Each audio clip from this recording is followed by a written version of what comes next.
Manchmal frage ich mich.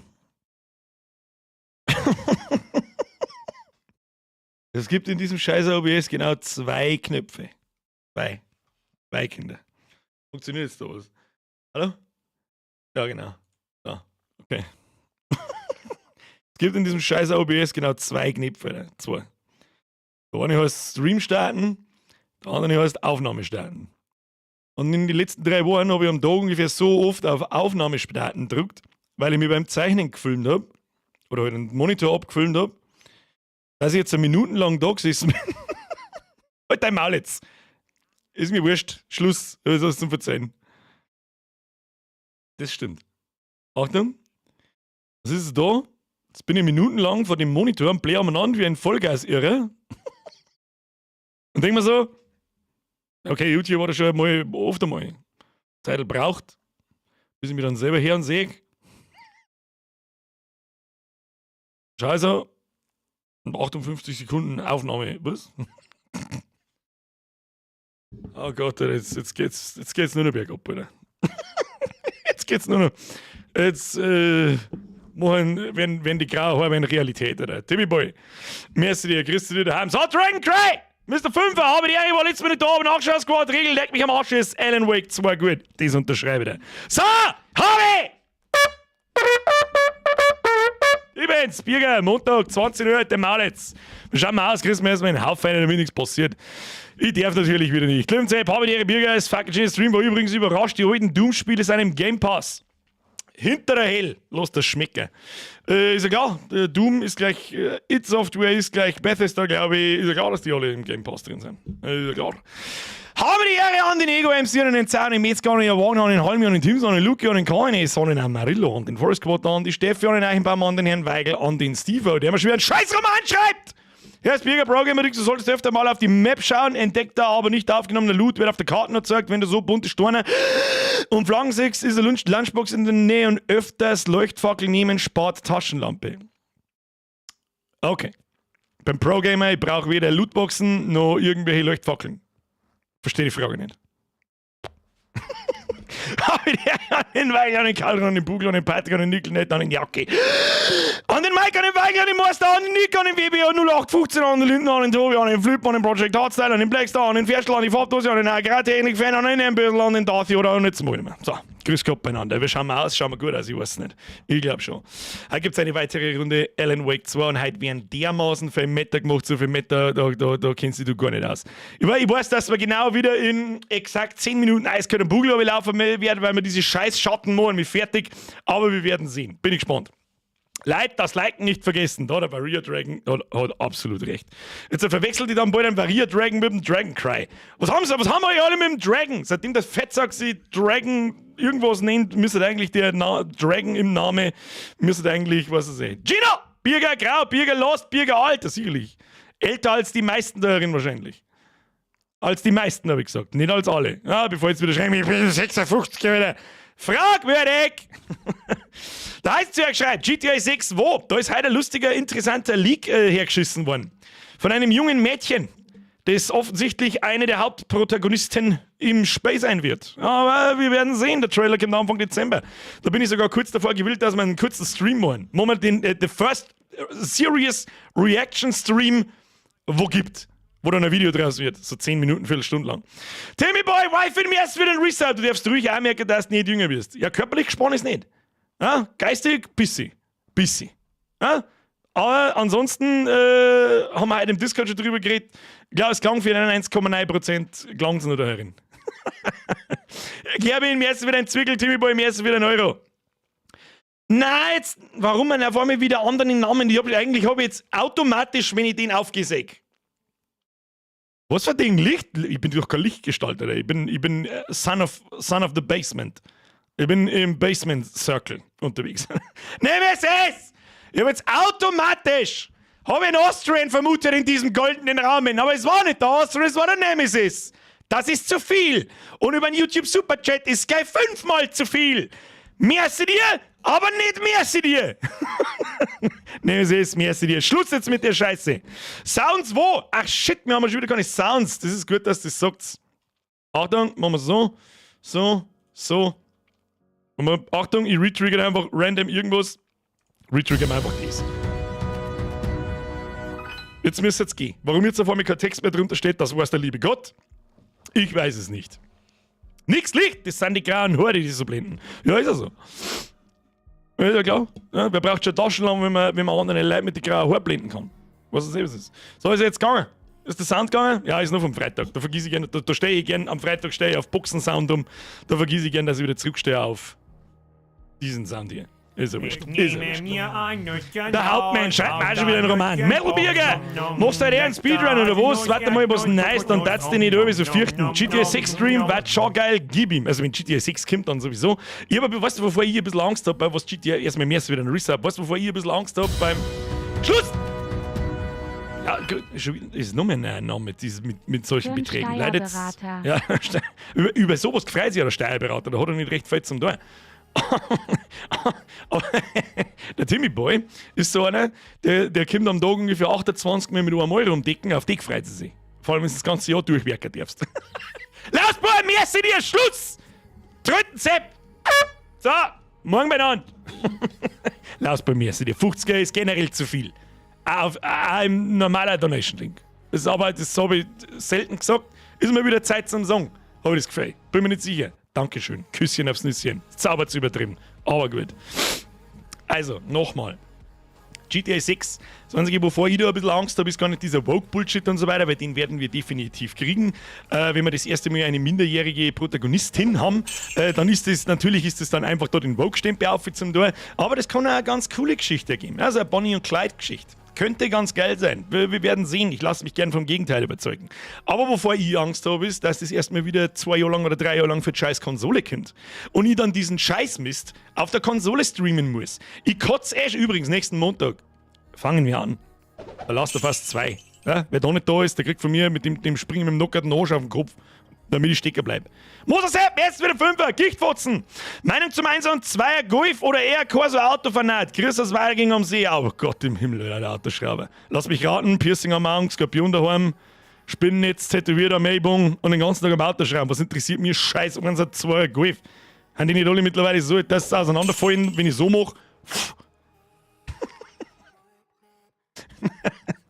Gichtfotzen, ich hab mit Autos so viel Interesse wie an schwulen AIDS. Ja, hat er nicht gesagt, doch hat er. Moser, merci dir. Vogel, merci wieder ein Drilling. Servus Bier, GTA 6 wird der Hammer. Das weißt du noch gar nicht. Streaming coming, benutzt du eigentlich doch noch deine VR-Brille? Nein, tue ich nicht. Der war jetzt schon gemein, das war der Sinn dahinter. Okay!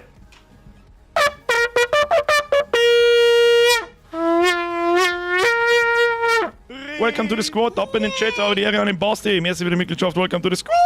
Rank right, Drachen sind halt cool. Außer der Wangel und mein Profilbüttel ist der El Drago von Beyblade. Beyblade hat mich auch nie interessiert irgendwie so. Weiß auch nicht. Ich weiß auch nicht. Ich weiß nicht. Übrigens, dieser Begriff ist bei mir der Hörerin schon öfter gefallen, falls neue Leute da sind, die sich wundern so, oh, hat er nicht gesagt? Doch, hat er. Und was willst du jetzt tun? Timmy Boy, ja hallo! Dann beschwerst du wenigstens nicht über die hohen Beträge, weil es Leute eh nicht checken, wie viel ich eigentlich spiele. Ist richtig. Ist absolut richtig, Timmy Boy. Mono weiter so. Ist schon richtig so. Ist ja Pflanz, macht die Bude voll, Alter. Timmy Boy, merci dir. Der Heißzwerg schreibt, GTA 6 öffnet bestimmt wieder neue Türen. Wir werden sehen. Wir werden sehen. In der Regel liefert Rockstar hauseigene Spiele, nicht irgendwelche Remakes von den alten Spielen, die irgendwo in scheiß Indien gemacht werden. Liefert gute Spiele ab. Ja? GTA 5, sämtliche Add-ons in jüngster Zeit, Red Dead 2, wobei das auch schon wieder 5 Jahre her ist, fast 6. Wie schaut es eigentlich mit der LAN-Party aus? Oh, Liesel, da bist du auch schon, warst nicht oft dabei, wie du geschmerzt hast. Ist nicht möglich. LAN-Party ist nicht möglich, ganz einfach darum, weil man mir nicht erlaubt, oder uns nicht erlaubt wird, dass wir mir in der Stadthalle schlafen. Und es gibt rundherum einfach keine Schlafplätze und nichts, wo ich diesen Batzen Leid unterbringe. Und das endet nur in Chaos und da habe ich kein gutes Gefühl bei und dann haben wir es leider absagen müssen. Leider Gottes. Aber allermeistens bin ich auf die NPC-KI gespannt. Das ist doch auch noch gar nicht sicher, dass das drin ist. Das ist doch alles bloß irgendwelche Leak-Bullshit-Scheiße. Wir werden sehen, Anfang Dezember kommt der GTA 6 Trailer. Da werde ich einen kurzen Stream ankündigen. Den werden wir uns miteinander schauen. Da haben dann Donations aus, aber den macht Da soll dann ein Video draus werden. Schauen wir uns an, dann reden wir kurz drüber und dann werden wir den Trailer auseinandernehmen und dann schleichen wir uns wieder. Moses Sepp, merci für den Zwickel. Spulst halt durch. Bist du besoffen, oder? Weißt du schon, wie lange das später dauert? Er nicht. Hätte ich gesagt gehabt. Runter von meinem Grundstück. Timmy Boy, merci dir, Schluss jetzt. Zeltplatz Squad, es gibt bei uns keinen Zeltplatz. Da, es ist 11 nach dem Spammer. Freunde, das hat ihm erst wie es umeinander schmeißen mit den Kohlen, was es ist. Küsschen auf das Nüsschen, jetzt drückst du schnell auf den Like-Button, obwohl du gar nicht weißt, warum. Wir schalten mal um. Machen wir die Alert-Sounds aus. Ich bedanke mich ganz herzlich für Ihr Zutun und wie Sie sehen, sehen Sie nichts. Wir spammen jetzt. You are now online. Connect with friends. Ich hab keine Freunde, fick dich. So, da sind wir. Wenn ihr jetzt die Story recappen müsstet vom letzten Mal, lass mal, nein, Schluss, Hardcore, merci dir. Schluss jetzt, Bussi aufs Nussi. Na, wenn das so, dann will man auch was für die Steibe. Crazy. Ja? Da gibt mir jetzt, wenn ich komme, gibt es mir High Five und wenn ich wieder rausgehe, denkt sie sich, du Hurensohn. Ja, doch, sie hat schon verstanden mittlerweile, was ich tue. Das ist das Jahr dahinter. Muss man ihr lassen, die hat das Jahr dahinter, die hat sich damit befasst und so, dann muss ich sagen, gute Frau, gute Frau. Hardcore, merci wieder in Lausbau, merci dir. Wenn ihr jetzt die Story recappen müsstet vom letzten Mal, alles an was ich mich so erinnert ist, wir haben jetzt halt direkten Einfluss auf die Realität. Das bedeutet, wir können ja unsere Geschichte im Prinzip on the fly umschreiben und dadurch ändert sich unsere Umgebung. Und das war beim letzten Mal schon einigermaßen kompliziert, muss ich sagen. Und ich bin gespannt, wie weit das ausartet, bis ich mich nicht mehr auskenne. Wir werden sehen. Fortfahren, wir schauen uns die Cutscene vom Oh! Wir sind mal straight da, Alter. Okay. Erstmal kurz wieder an Steuerung gewonnen. So, Rechtsklick, zielen, Linksklick, schießen, mittlere Maustaste, Taschenlampen, passt schon. Gichtfotzen. Days Gone oder Ark Survival Ascendant, schon mal angelangt oder nicht? Wenn ja, Meinung. Days Gone, ja, ist ganz nett. Habe ich offstream ein bisschen gespielt, aber nicht durch. Ist halt die typische 0815 Open-World-Kacke nach einer bestimmten Zeit. Und Ark klang ich nicht an. Wer für Ark geht, zahlt, dem ist nicht mehr zu helfen. Wenn ich im unfertigen Spiel 28 DLCs aus ist scheiß. So, an das erinnere ich mich auch noch, das sind irgendwelche Rückblicke und wir haben jetzt in diesem Tunnel. So, ich bin mir bloß nicht mehr hundertprozentig sicher, wie man die genau triggert. Ich glaube einfach aus der richtigen... Als ich den Tatort betrat, spürte ich, dass etwas in der Luft lag. Eine Bedeutung. Ja, schon sehr lustig. Die grausame Emotion der Tat. Wie eine Wolke des Zorns. Max, der toten Augen. Oder ich habe einfach Corona. Jetzt kommt ja mit Corona, ja, was hier ist jetzt? Das heißt, die Woche, wenn die uns streamt. Ja, etwas war auf molekularer Ebene in diesen Ort eingedrungen. Es überlagert eine wertlose Existenz. Ein Rückschritt hin zu etwas, das du vergessen hast. Es markiert dich, macht mit dir eine Spritztour. Treibt dich in den Wahnsinn. Also, selbst wenn ich jetzt alles von diesem Gelaber nicht verstanden hätte, ist sowieso nicht. Irgendwas auf molekularer Ebene macht mir wahnsinnig. Bin mir nicht sicher, ob mir das Spiel nicht schon lang wahnsinnig macht, aber wem sagst du das? Max, der Gmamper, ich wünsche dir viel Spaß beim Nachschauen und gute Besserung natürlich. Ist ja klar. Ist ja klar. So. Ich habe absolut keine Ahnung, was wir da müssen. Ne? Das ist der komische Raum. Warte mal, wo hat man da gleich wieder schon? Ah ja. Geh zum Apartment im Parliament Tower. Okay, das kriegen wir das hin. Ich habe keine Ahnung. Mach schon mal die Bude auf da. Diesen komischen Gang. Jetzt hört jetzt einmal auf mit der Kacke. Was ist denn mit euch? Kinder, Schluss jetzt. Servus, auf einen geilen Stream. Witz, wie nennt man einen übergewichtigen Veganer? Biotonne. Sogar schlechte Veganer-Witze sind gut. Das ist der Vorteil. So. Oh ja, folge den gelben Pfeilen, das weiß ich noch. Die Station hatte sich verändert. Ich war jetzt näher dran. Okay. Das war, da hat man irgendwelche Waffenteile gekriegt. So, Wort der Pistole gefunden. Was wir jetzt einmal machen, jetzt schauen wir uns einmal, wir können ja leveln. Worte des Krieges, Worte der Hilfe, Worte der Wirkung. Da haben wir schon 2, da haben wir 1, da haben wir 1. Ach, man findet spezifisch für die einzelnen Perks Punkte. Das heißt, ich muss mir jetzt dann nicht alles durchlesen. Okay. Roulette. Gewährt eine Chance von 5%, keine Munition zu verbrauchen, wenn du einen Revolver abfeuerst. Erhöht die Kraft des Zurückstoßens von Allens Schrotflinte um 15%. Die haben wir noch nicht mal. Sonniger Himmel erhöht den Wirkungsbereich der Leuchtpistolenprojektile um 25%. Okay, nehmen wir mal das da. Und beim nächsten Punkt hätten wir 10% Chance und da halt wahrscheinlich dann 30 und da dann, ja, 50 wäre vielleicht ein bisschen viel. Ich sag das jetzt, wie es ist, keine Munition verbrauchen ist immer gut, darum hau rein. Und die Pistole wird unser Main, hoppala, wird unser, wie geht zum Pistolending? Das ist die Handlungstafel, das weiß ich noch. Das ist das Karten, das ist das Radio. Und wo ist mein Pistolentafel? Das ist der Fernseher. Da haben die Worte der Macht, okay. Kann man da einfach auf den Zweier drücken? Nein, kann man nicht. Worte der Hilfe. Fackelträger erhöht den Wirkungsbereich der Leuchtfackel um 13% und die Dauer um 1 Sekunde. Da ist mir vorher gerade dazu geraten worden, dass wir die einmal testen sollten wir mal machen. Notaufnahme erhöht die Wirksamkeit von Traumakissen um 10%. Was sind denn Traumakissen? Alter? Wandert sie da in Schlaf. Erhöht die Wirkungsdauer von Schmerzmitteln um 1 Sekunde. Ich schon auch überhaupt nicht. Sag ich dir, wie es ist. Aber vielleicht verlieben wir uns noch. Ja, behalten wir uns den Punkt einmal noch. Vielleicht verlieben wir uns noch in die Leuchtfackel, wenn wir es benutzen. Und Worte der Wirkung, das ist privat. Erhöht den an Feinden in unmittelbarer Nähe verursachten Schaden um 10%, sorgt dafür, dass Alan von Feinden um 20% schwerer entdeckt wird. Das ist gut. Senkt den von Dunkelheitsprojektilen erlittenen Schaden um 25%. Was für Dunkelheitsprojektile, Alter? Fangen jetzt an zum Schießen, noch bitte nicht. Ja, machen wir so. Das hört sich gut an. Ja? 20% weniger entdeckt werden, ist 20% weniger Munition verbraucht. So sieht's aus.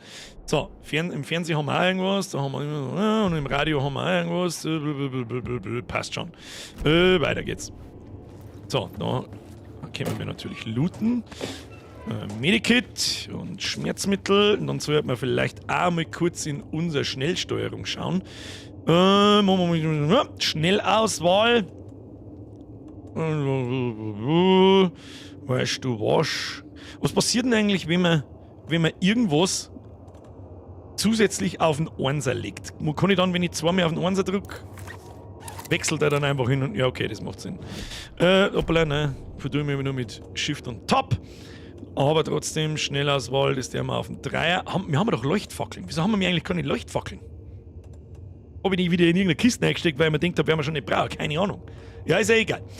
Sobald wir welche finden, wird das schon passen. Wir haben auf alle Fälle 25 Schuss, sind wir nicht ganz gesund, aber scheißegal. Das Wort der Macht da drin, das haben wir, glaube ich, gefunden. Und der gelbe Pfeil sagt uns, wir sollen wir da rein, aber muss ich da schon wieder die Realität ändern, oder wie verstehe ich das? Oder kann ich da reingehen? Oder kann ich nicht reingehen? Do not enter across tracks. Da oben. Oh. Dann hat er wieder einen kleinen Schlaganfall gekriegt. Gut, was ist das da? Da am Schaltkasten aus. Nee. Gut, wir haben gleich wieder die scheiß Realität geändert. Das war da irgendwie, gell? Handlungstafel. Dieses neue Thema bringt mich tiefer in die Geschichte. Ja, genau. Und das ist wirklich, wenn man eine Woche nicht spielt, ist das vielleicht gar nicht so einfach. Da eingestürzter Tunnel, Endstation. Fackelträger, wir haben an der Caldera Station, oder? Wir haben da. Vermisster FBI-Agent. Ich musste dort sein, um sie zu sehen und zu verstehen. Zu verändern. Okay, dann ist das da bloß der Hinweis, dass da das Wort der Macht drin ist und wir müssen da lang, wahrscheinlich. Naja, werden wir schon rausfinden. Hammer, können wir zum Meter machen, ich bitte recht schön. Da geht's aber anscheinend auch nicht weiter. Wieso geht jetzt da meine Taschenlampe aus? Hör mir bitte auf mit dem Schmarrn. Das war toll. Okay. Chat halt nix. Wahrscheinlich habe ich es überhört. Warum? Edvan schlägt doch, Chat ist da. Ist der Chat kaputt? Hallo? Ich bin ein bisschen sehr verwirrt, was wir tun müssen. Ich sag, das ist, lass mich mal schnell schauen. Wo sind wir? Wir sind da, da ist ein Behälter. Müssen wir irgendwie da durch. Ausgang. Ich bin ein kompletter Vollidiot. Haben wir da nicht gekommen? Ich bin Autor. Ich Was? schreibe. Schreiben ist der Schlüssel. Warte mal. Dunklen Ort zu entkommen. Das darf ich nicht vergessen. Das darf ich niemals vergessen. Ich bin am Da war was. außerhalb von Zeit Oh, Leuchtfackel. Und weißt du, wo wir die Leuchtfackel jetzt sieht? Ja? eine albtraumhafte Dimension, ein Meer aus Dunkelheit. Die gehen wir mal auf den Zweier. Ich bin gespannt, ich drücke jetzt einfach mal den Zweier, weil ich wissen möchte, was passiert, bevor ich mich runter tue. Fackel anzünden, kommt Gott sei Dank. Na ja, gut. So, jetzt haben wir wieder da oben an der Straße. Jetzt müssen wir in das Apartment nicht mehr Parliament Tower. Aber wo ist das? Das ist dieses Ding, also genau in die Richtung, wo wir hinschauen. Und rechts vor uns ist dieses Parlamentar Plaza und da werden wir uns wahrscheinlich irgendwie einlegen müssen. Und auf der Karte sehen wir natürlich einen Haufen Sachen da eingezeichnet mit Loot und Kisten und was weiß ich, aber da renne ich jetzt nicht jeder Einzelne noch. Da kriege ich ein gepflegtes... Parliament Tower. Unser Zuhause in New York. Oh, die kommt da lauter Licht mitnehmen. War ich wirklich so nah an meiner Heimat? Wäre ich zu Hause, wenn ich hoch in die Wohnung gehen würde? Wäre ich zu Oder Hause. war das nur ein Echo der Realität? Ah, wir wollen mal quasi nach Selbst Hause. dann hätte mich der Tatort der Flucht näher gebracht. Dann schon wieder irgendwelche Schwarzen. Schatten, ja, die scheiß Rassisten. Ich weiß nicht, was da klingelt, aber wird schon passen. Wenn wir da reingehen, einfach so. Ich bezweifle das ganz schwer, dass wir da jetzt einfach reinkommen. Okay, das war einfach. Ich weiß nicht, von welcher Perspektive müssen wir das anschauen. Der Schriftsteller. Vielleicht war er ein Opfer. Der Kult nutzte seine Worte. Oder er war das Monster hinter allem. Alice Wake, seine Ex, wusste jedenfalls etwas. Es war da, in ihre Kunst eingebettet. Ein Hilferuf. Die Dunkelheit, die sie gesehen hatte. Sie war in Gefahr. War Alice Teil der Geschichte? Alice ist seine Frau, die er im ersten Teil gesucht hat und war die Künstlerin? Okay, wenn das schon wieder automatisch aufgeht, dann klang ich eigentlich schon wieder. Press F für den Lift! Herr Brückel, vielen herzlichen Dank. Habt zwar schon länger keins mehr gemacht und es kämen so schnell wahrscheinlich auch kein mehr. Aber Dankeschön. Sorry, bin ich noch dabei? Was bedeutet Press F? Herr Moser, das bedeutet ganz... Oh, das ist ein langwieriges Meme. Ah! Verfolgung! Alice Fotoausrüstung. Der Auslöser war mit der Tür verbunden. Gang ich schon wieder. Das muss dir der Chat erklären. Ich kann gerade nicht. Aber wegen Stress. Genau, soll ich da jetzt? Verschwinde! Lass mich in Ruhe! Alice! Alice! Alice? Who the fuck is Alice? Okay, hello. Hello! Alice, Pick photos for exhibition posters. Oh, das ist ein Foto von Scratch. Woher hat es Alice? Steigt er. ihr hier etwa nach? Das ist doch er selber. Wähle die Fotos für die Ausstellungsposter. Okay. Ist das Alice? Seine Hand, schwarze Schattenleid. Ja, also der Alte, du bist nicht ganz sauber als Autor und der Alte ist auch nicht ganz sauber gewesen. Das ist klar, dass das schief geht, Kinder. Was mir schon wieder gelangt ist, dass wir in so einer komischen Scheißbude sind und ich sofort Visage-Vibes kriege. Die Tür zu meinem Arbeitszimmer, in dem ich geschrieben hatte. Das Symbol war vorher nicht hier. Was für Symbol? Ah, komischer Kreisel. Okay. Frage ist nun, was zur Hölle tun wir hier? Ah, eine Bibliothek mit 25.000 Mal im gleichen Buch. Macht Sinn. Vielleicht sind es aber auch Notizbücher seinerseits. Wer weiß das schon. Was haben wir da?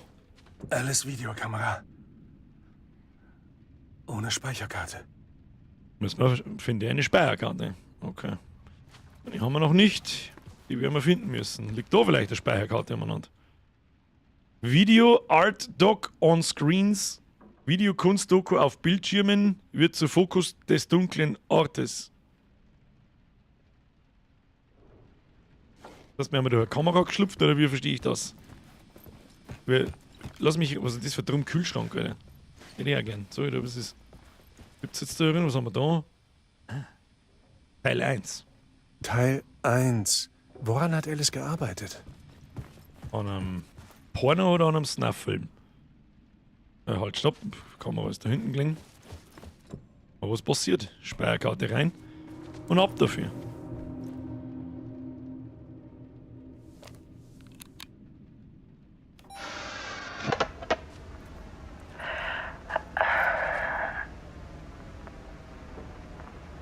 Also, als ich jünger war, lebte ich für die Fotografie.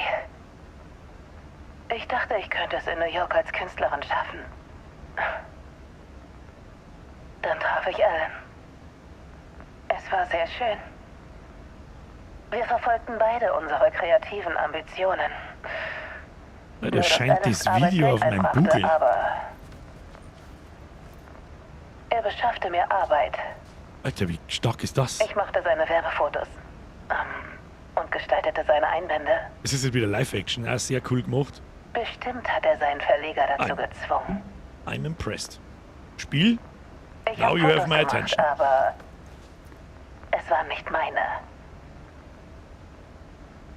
Das nagte an mir. Hier und da war es schon kompliziert, aber so ist das Leben, oder? Wir liebten uns.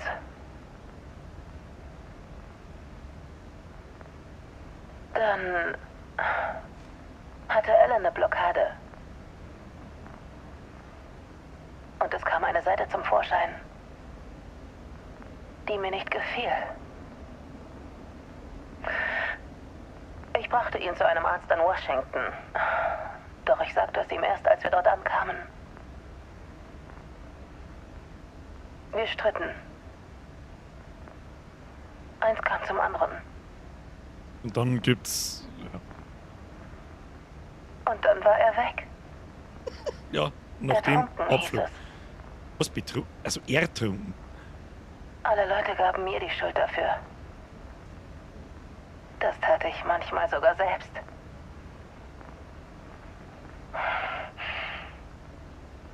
Wo ist sie jetzt? Ungefähr vor 6 Jahren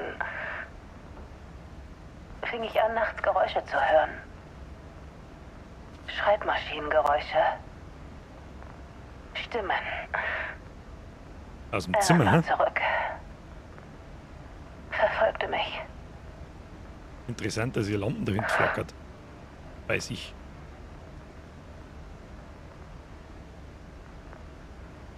Dann kam es zur Gewalt. Es war Ellen. Aber jetzt war er ein Monster.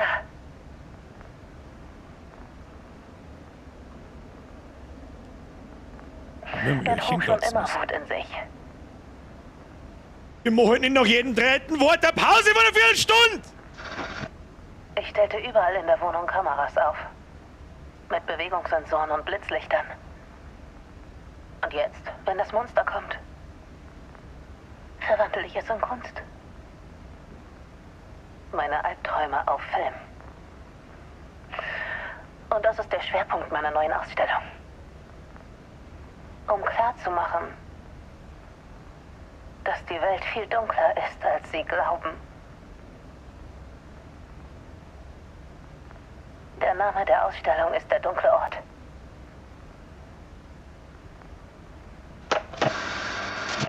Haben wir vier? Alice. Scratch schüchterte sie ein. Warum? The Dark Place, The Art of Alice Wake. Warum macht das so komisches an? Hörst du auf bitte? Mach den Beamer aus, pfui. Nein, das gefällt mir nicht. Geh weg. Oh.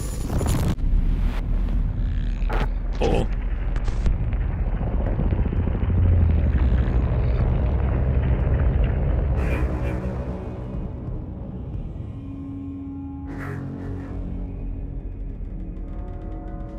Sagen wir mir jetzt der Scratch oder wo? Also wir haben definitiv Schizo.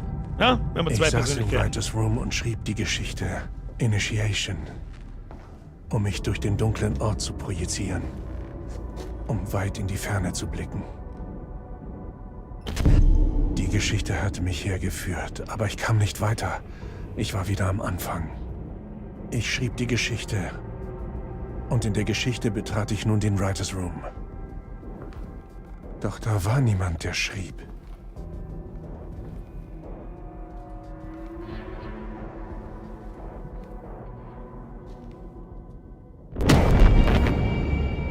Nicht.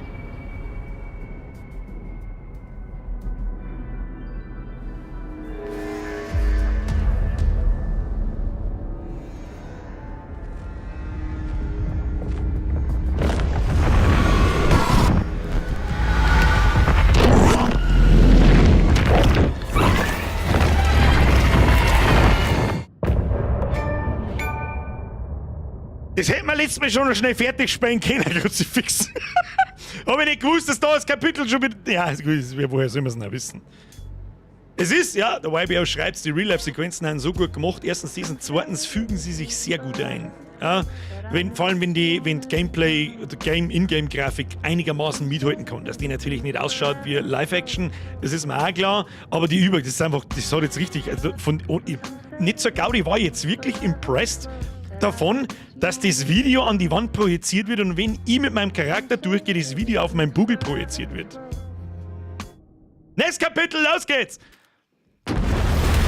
Oder war das ein Kapitel? Das war aber nicht recht lang. Oh Gott. Oh, jetzt kommen wir wieder zur FBI-Agent.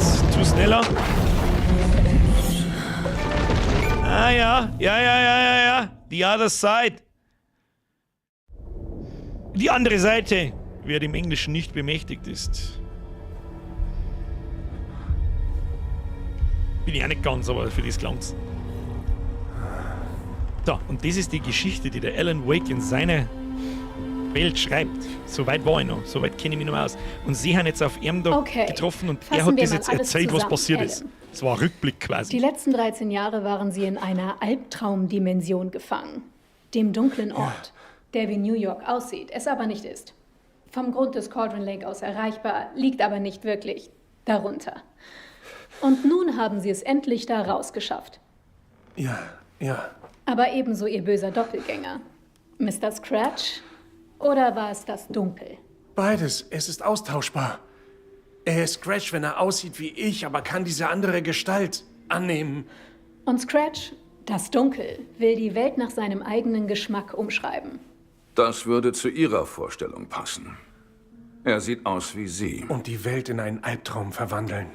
Während des Hirschfests, das schon in wenigen Tagen stattfinden soll. Sie entkamen durch das Schreiben eines Romans, die Seiten, die wir fanden.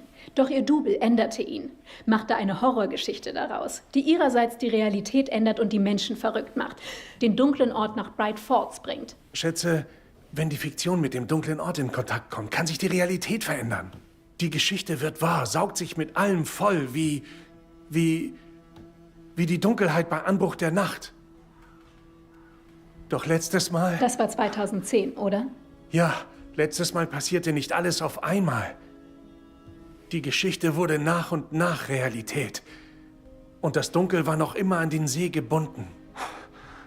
Ich konnte es aufhalten, bevor es sein Ende erreichte. Bevor es frei war. Und darum bleibt noch immer Zeit. Und damit kommen wir zum magischen Der Lichtschalter. Klicker. Magisch trifft es nicht ganz. Scratch will damit sein Ende herbeiführen. Das darf nicht sein. Wenn ich den Klicker finde, kann ich ihn damit zum dunklen Ort zurückschicken und alles wieder rückgängig machen. Ich weiß, es klingt total verrückt.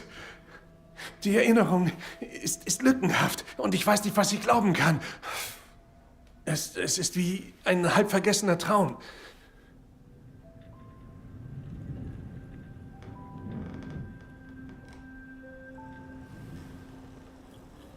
Alles, die ganze Kameraführung, alles. Auch die deutsche Synchro. Kannst du sagen, was du willst? Sie ist gut. Mr. Wake, Alles ist Alan.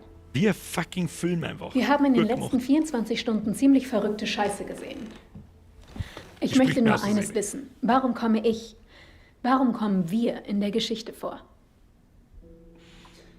Ich habe sie gesehen. Eine Vision im dunklen Ort.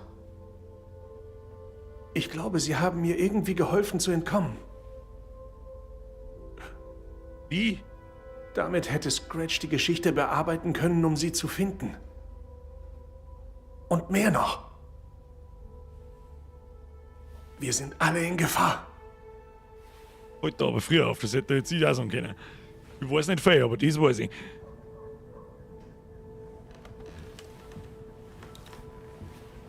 Herr Dampfler, grüß Gott. Und jetzt geht's einfach Das ist verrückt. nahtlos ins Spiel Und es über. gibt so viel davon. Das sind so Kleinigkeiten, das fällt den meisten gar nicht auf. Das ist fucking 11 von 10. Haben Sie vom Kult des Baumes gehört? Schauen wir erst einmal, wo wir sind. Alttafel. Bei ihr läuft es ein bisschen anders. Sie ist, für die Leute, die vielleicht noch nicht zugeschaut haben, sie ist FBI-Agent und geht da einem Fall nach, was da in Bright Falls los war. Und so wie er Geschichtsstickerl sammelt, sammelt sie Beweise, Beweisfotos und Indizien und nagelt die da so an 20 und fügt dann die Geschichte so zusammen. besser oder anders kann ich es jetzt halt eigentlich auch nicht erklären. Das sind so unsere Fälle, da haben so ein paar so Nebenmissionen auch drinnen, so Geschichten. Schau mal, Geschichte. Wo sind wir da? Interview mit Alan Wake. Das macht, glaube ich, offensichtlich eine komplett neue Wake gab uns Fallakte. gerade viele Informationen.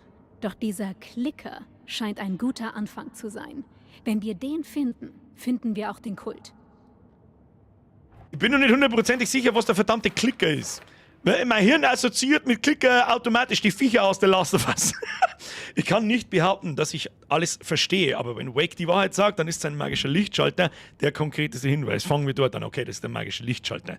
Was auch immer der magische Lichtschalter ist, keine Ahnung. Kennt man den aus Teil 1? Ich weiß es nicht. Was haben wir sonst denn, wenn wir da eigentlich aus der Geschichte haben wir nur eine neue Die Seiten, Fallakte. die wir gefunden haben, stammen aus einer Horrorgeschichte namens Return von Alan Wake und werden wahr.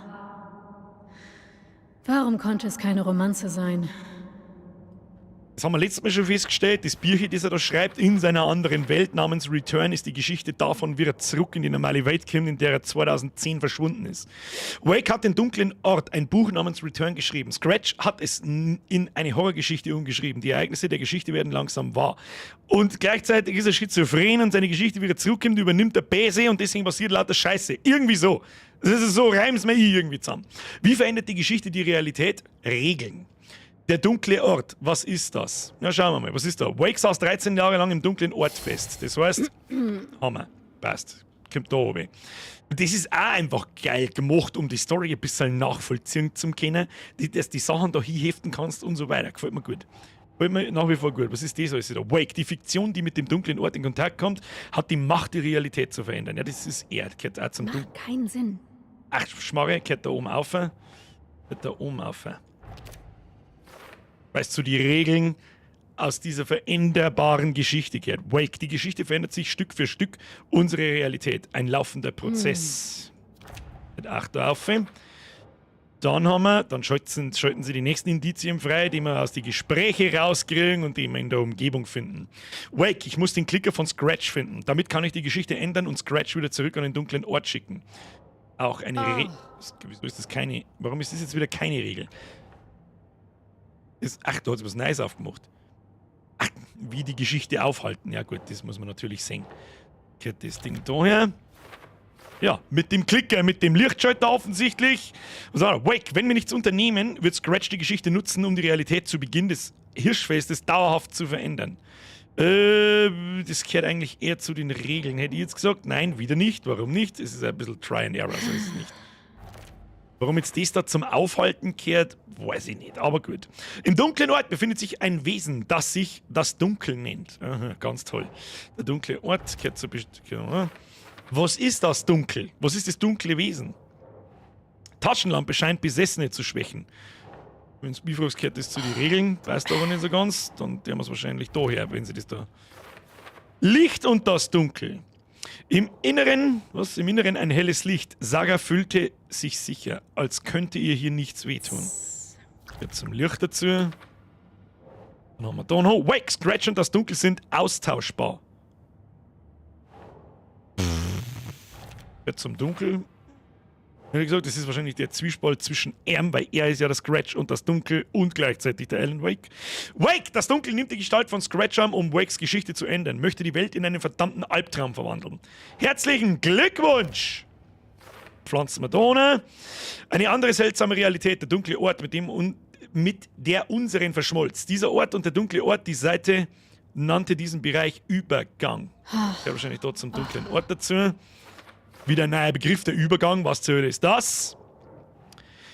Das Gedicht erlaubt mir, den Übergang am Cauldron Lake zu betreten. Das haben wir schon mal gemacht. Da haben wir noch nicht ein Herz durchgesteckt von dem Fetten, der wiederbelebt worden ist. Und dann haben wir in die andere Welt umgegangen. Und dann durch diesen Baum durch. Und dann waren wir in der anderen Welt. Ja, okay. Jetzt zum Übergang. Wie hineingelangen, das haben wir eigentlich schon herausgefunden. Und das ist noch für später. Okay, das war jetzt ein bisschen fair auf einen Schlag, Kinder. Was haben wir da? Opfer des Kultmordes wurde zum Monster. Da waren wir schon einmal. Was haben wir da? Kultziel, Kultsymbole, Kultpsychologie. Wer ist involviert? Keine Ahnung. Der Fette vielleicht? Na, warum nicht? Welche Art von Gott? Da muss ich jetzt ausprobieren. Das ist jetzt zum Kultsymbol. Na, Kultpsychologie vielleicht?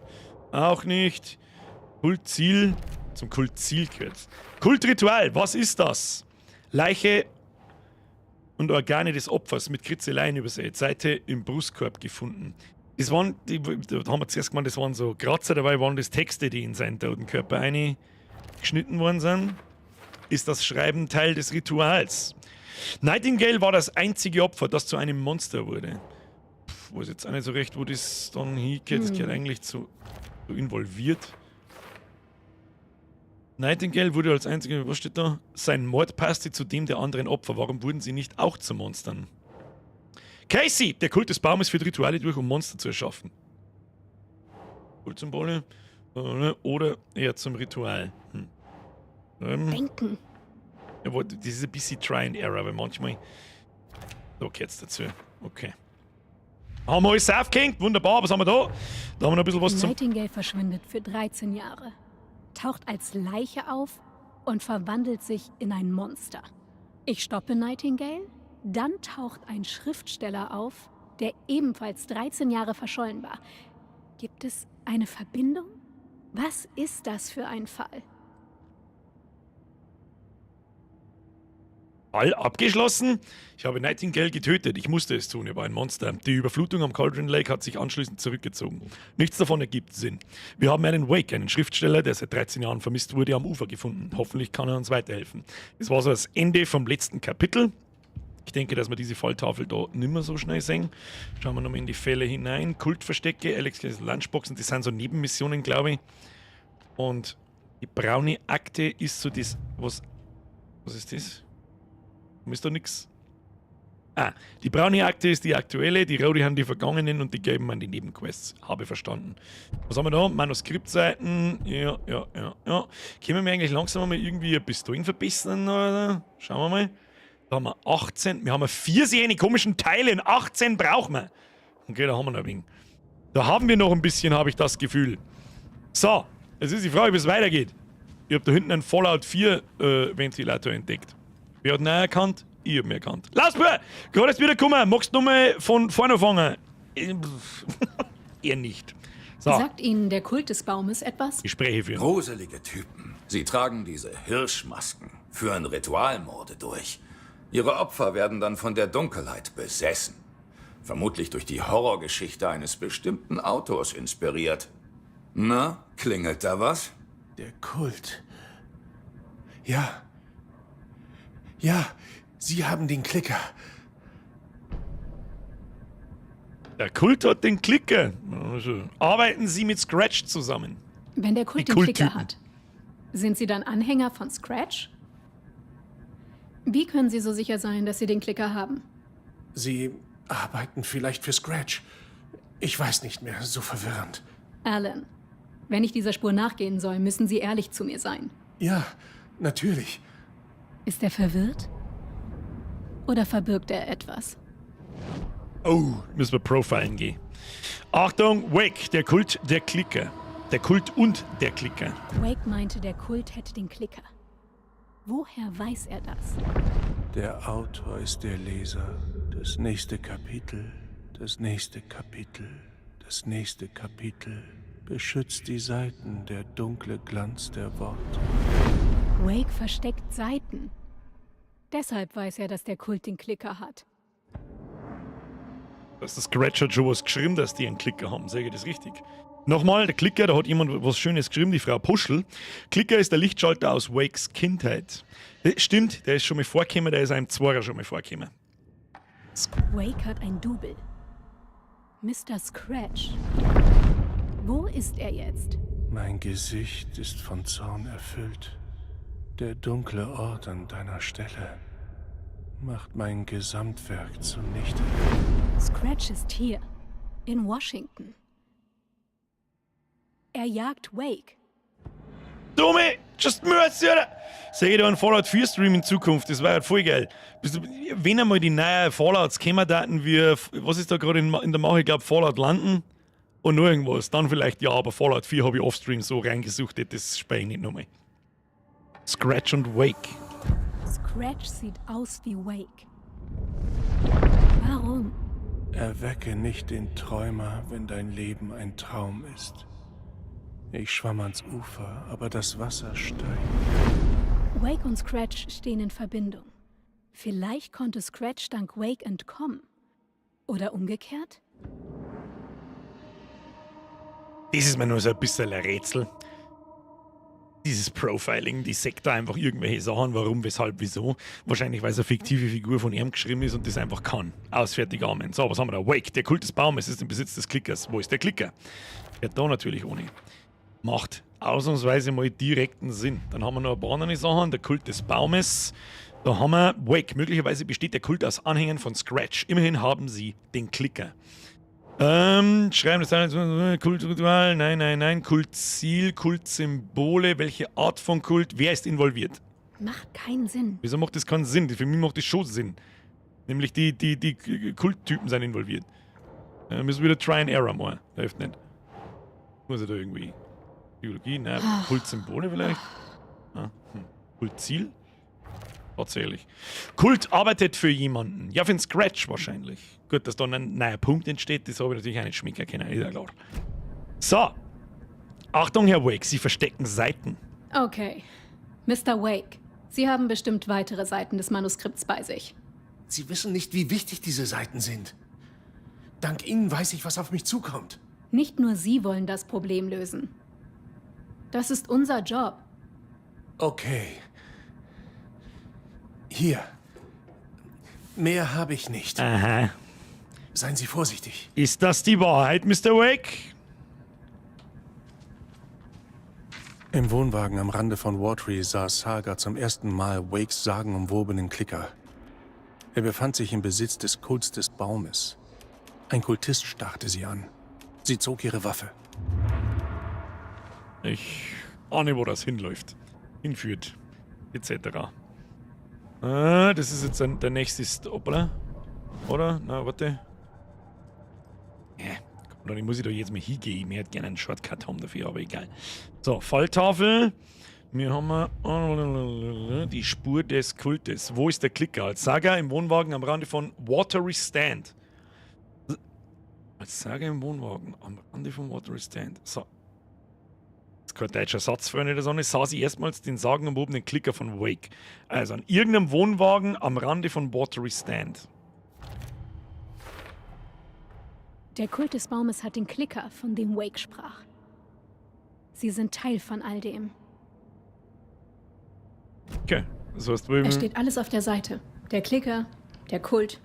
Okay, ich gehe nach Watery und suche diesen Wohnwagen. Casey, Sie bleiben hier und passen auf Mr. Wake auf. Und mir Schriften dabei? Verstanden. Nein, Sie brauchen mich hier. Keine Chance, Kumpel. Das ist eine FBI-Untersuchung und ich sehe keine Marke an Ihrem Flanellhemd.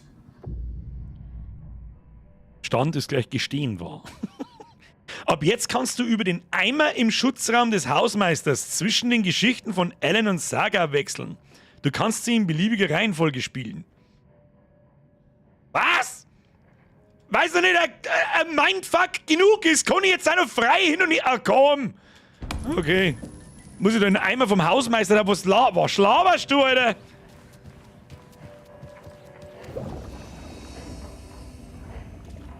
Okay, komm, hau ab! Schuhkarton! Was soll ich mit Schuhkarton? Tu mir lieber die Leuchtfackel, die. Ja, das wird eigentlich nicht. Der Blaublüter sagt, wechselt zu ihm. Die Frage ist aber, wieso? Müssen wir erstmal die Schnellauswahl genauso zusammenbauen, wie wir es. Die haben wir da hier. Schmerztabletten, die haben wir da hier.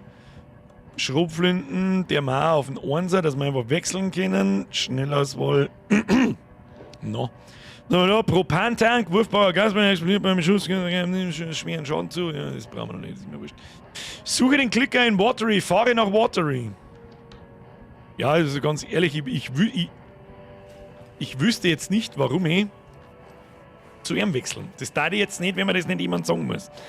Du musst einen Eimer vom Haus nicht mehr allerdings habe ich auch nicht so hundertprozentig die Ahnung, wie zur Hölle ich jetzt da wegfahre. Wir fahren da hin. Wir fahren jetzt nach Watery an den Dings. Das ist ja Okay, deine bisherigen Lieblingshirschfestwagen. Los. Das Stoffpuppenmonster. Der mit dem ausgestopften Elch und den Eichhörnchen. Nein, danke. Wie wär's dieses Jahr mit Diese einer glänzenden Wette? Glasaugen bescheren 100 mir heute Kröten noch darauf, Albträume. dass es unter den Festwagen mindestens einen Blechschaden gibt. Was ist mit euch? Einsatz wirst du bestimmt selbst dafür sorgen. Coffee World, top ansehen. Ich mag's nicht ansehen. Bin mir auf die Map, jetzt passen wir beobacht. Bright Falls. Und wo ist dieses Watery Dingsbums Gedings? Da ist unser Auto. Gespräch, neue Optionen. Okay.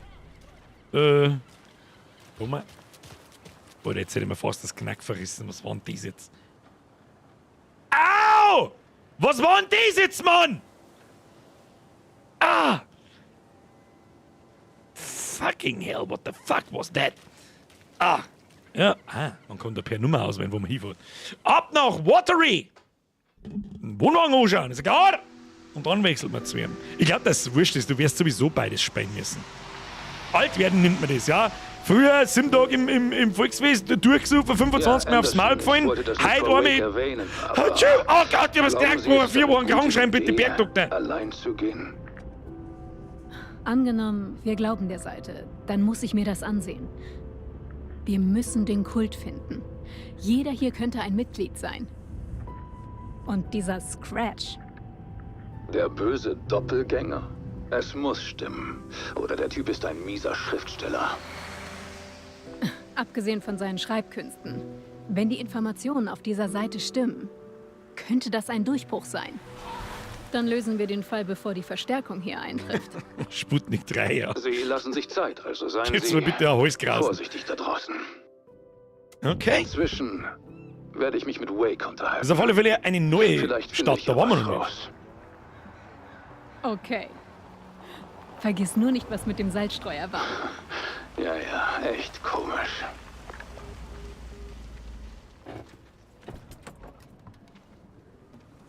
Laut der Seite war ich in einem Wohnwagen. Irgendwo in Watery. Am Rande Ich sollte mich Wateries. Mädchen vom Ort. Schau mal, die schauen alle ziemlich böse aus. Ich glaube, dass das keine netten Gestalten jetzt sind. So. Watery, unentdeckte Karte. Gibt's da vielleicht irgendwo, weiß ich nicht warum da in den Ort. Was ist wer bist du? Der hat in den Hintern geschissen oder was tust denn du? Was tust denn du? Bist nicht ganz sauber. Was ist mit dir? Weiß ich nicht, diskutierst mit dem lieben Herrgott, keine Ahnung, halt den Mal, aber bist nicht ganz dicht. Ist dieser Wohnwagen da? Hi, können Sie mir helfen? Nur den geilen Schnauzer schon, ne? Hallo. Haben Sie einen Moment? Ah, lange nicht gesehen, Miss Anderson. Thor und Odin sind nicht hier. Die alten Gauner schleichen sich immer davon. Nein. Ich wollte Sie eigentlich etwas anderes fragen. Hä? Ich weiß nicht, wir haben ja irgendwo da am Arsch der Welt in die USA bei irgendwelchen wahrscheinlich Hillbillies. Ich weiß nicht, ob es so gesund ist, wenn was ist der politisch korrekte Terminus 2023? Ich weiß es nicht! Eine dunkelhäutige! Das ist keine Beleidigung, das ist ein Fact! Mit einer Schrotflinte auftaucht! Wissen Sie, ob es hier in der Nähe Wohnwagen gibt? Klar, die Watery Lighthouse Wohnwagensiedlung. Elmo Koskela ist der Besitzer. Er besitzt einiges in der Stadt. Und wo ist Ilmo? Ich habe Ilmo und seinen Bruder bei der Brücke gesehen. Naja, wo früher mal eine Brücke war. Rede mit Ilmo. Okay. Brücke wo?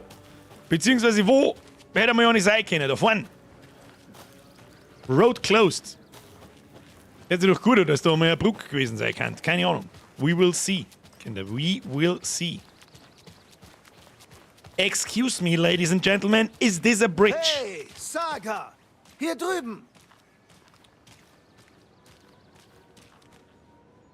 Hab ich einen Schlaganfall oder woher kennen wir die? Hey, Ilmo. Wie war der Spaziergang im Wald mit Steven? Ein weiterer zufriedener Kunde. Ich hoffe nur, er gibt uns eine gute Bewertung auf der Website. Schön, Sie wieder in Watery zu sehen, Saga. Wir haben Sie vermisst. Echt schön, Sie wiederzusehen, Saga. Sie tun so, als würden Sie mich seit Jahren kennen. Warum nur? Ich wollte gerade sagen, haben das eventuell die zwei, die an dem Elektrokasten umeinander gewerkt haben, aber da war ja einer Asiate, oder nicht? Der Asiate schaut nicht asiatisch aus. Ich suche einen Wohnwagen! Ihnen gehört die Wohnwagensiedlung, oder? Darf ich mich umsehen? Ja, der Besitzer der Watery Lighthouse Wohnwagensiedlung, das bin ich, kann helfen. Schön, dass unsere komischste Bewohnerin zurück ist. Bewohnerin? Ich verstehe nicht, was Sie meinen. Wenn Sie so Ihre offenen Rechnungen begleichen wollen, keine Sorge, das wurde schon erledigt. Muss schwer sein, dorthin zurückzukehren, wo Sie mit Ihrer Kleinen gelebt haben. Es ist, als würden Sie sich an eine andere Realität erinnern. Verwirrt Sie die Horrorgeschichte?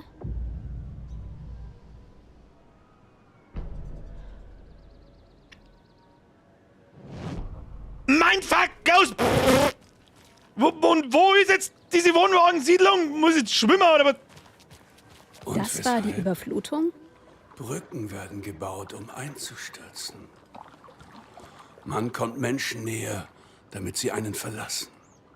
Wir werden geboren und Vertrauen aufbauen, Vertrauen brechen.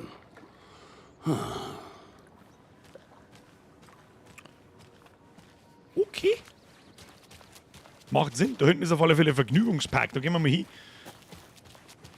Ich meine, da geht ein Weg ein, aber da geht gar kein Weg ein. Ich bin ein bisschen verwirrt. Kinder, ich bin verwirrt. Da hinten ist ein Schupfer. Gehen wir mal in den ein. Was weiß ich, vielleicht gibt es einen Loot. Haben wir Taschenlampen? Nicht wirklich. Da ist ein Hund. Oh, da ist Loot. Ist da was drin? Ja, da liegt einfach mal Pistolen. Die klauen wir natürlich, das ist ja klar.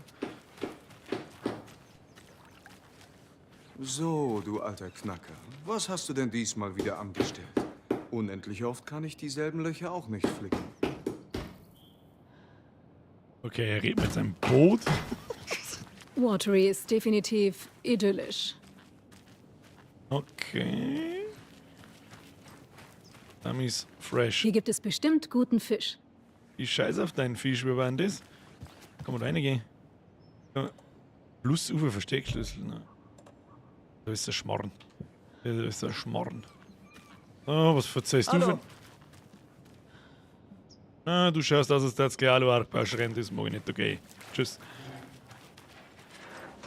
So. Was war das? Was war denn das? Ist da ein Waschbär drin? Böse! Wo sind bloß die Zeiten hin? Ich fühle mich nur noch wie ein Schatten meiner selbst. Ich hab das Gefühl, ihr habt's alle nicht ganz sauber. Das ist alles, was ich weiß, und mich würde jetzt interessieren, wo verdammt nochmal dieser Scheiß... Das heißt, das Alter wäre bloß eine Einstellungssache. Denen zeig ich, was eine Hacke ist. Was stimmt denn mit den Leinen? Die mag doch nicht sein. Hupsi, Küsschen aufs Nüsschen, mir ist wieder ein Resub. Alles fit, das ist immer alles fit. Schlechte Leute geht's immer. Ich muss wieder zurückfinden. Ja. Links oben war ein Leuchtturm. Da hinten stehen nur ein paar so offen umeinander.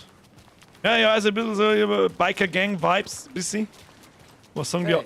Was sagtest du immer, wäre als Kind dein Traumberuf gewesen? Ich wette, es war nicht Dockarbeiter. Davon verstehe ich nichts, aber... Oh! Haben wir da Karten? Nein, haben wir nicht. Schade. Also... Ich bin ein bisschen verwirrt. Aber in die Die Suomi... Überflutung ist hier sogar noch schlimmer. Hier steht alles unter Wasser. Ich muss Casey später davon erzählen.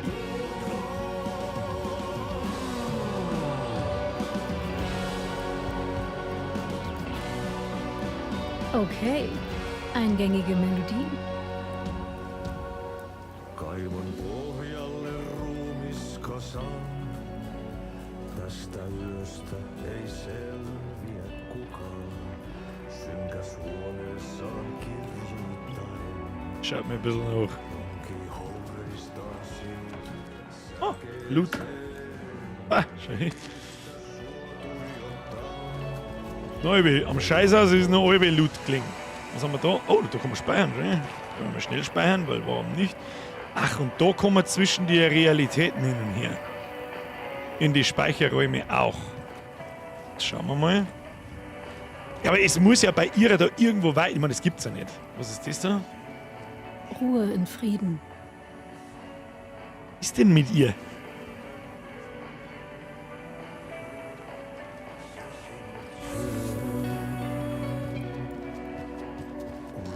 Aber wo geht's jetzt da weiter? Ich habe nirgendwo einen Weg. Ah, da geht der Weg noch links vorbei. Ja, gut. Watery Lighthouse Trailer Park. Vielleicht sollt ihr einfach mal lesen. Ja, du blinder Trottel. Die Familie meiner Mutter stammte aus Schweden. Hey, wieso? Genauso stellte ich es mir dort vor. Wieso hast du bloß so Sieht Hosen nett an? aus. So, ihr genießt die Sauna. Wegen dem Kult des Baumes. Legt mir am Arsch ab. Mit dir zum Schweizer, da steht der Truthahn. Es heißt, wenn einen die Sauna nicht mehr gesund macht, ist man totgeweiht. Man sagt auch, dass Schweigen Gold ist. Ich möchte kurz mal auf das Wassergeflacker hinweisen, wo die Typen drin stehen. Und wie das Wasser ausschaut, wenn ich da im oh, da haben sogar Fußspuren. Oder da haben sogar Lettenfußspuren im Wasser. Ich kriege einen Vogel mit der. Ich kriege einen Vogel mit dem Spray. So, was der haben wir jetzt in der Sauna da drin? Looten, oder was? Ist da was drin? Tatsächlich. Patruschkas, nehme ich natürlich mit. Haben wir da ist auch Loot drin. Bist du immun? Geb. Hab ich schon wieder so viel. Jetzt. Press F to loot, bist du immun. Oh, Entschuldigung, ich wollte nicht. Heiß. Heiß, okay. Aber auch nur, weil ich drin bin.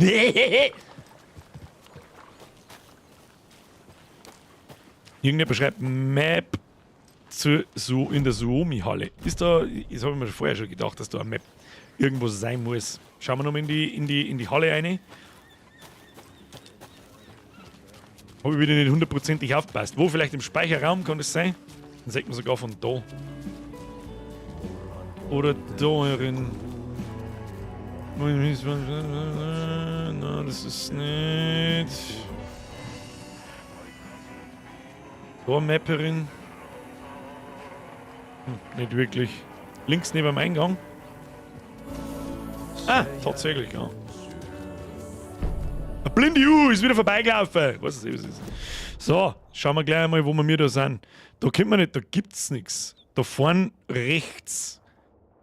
Souvenirladen, Coffee World, Espresso Express, Watery Lighthouse, Wohnwagensiedlung. Da. Und wir kommen da nicht um.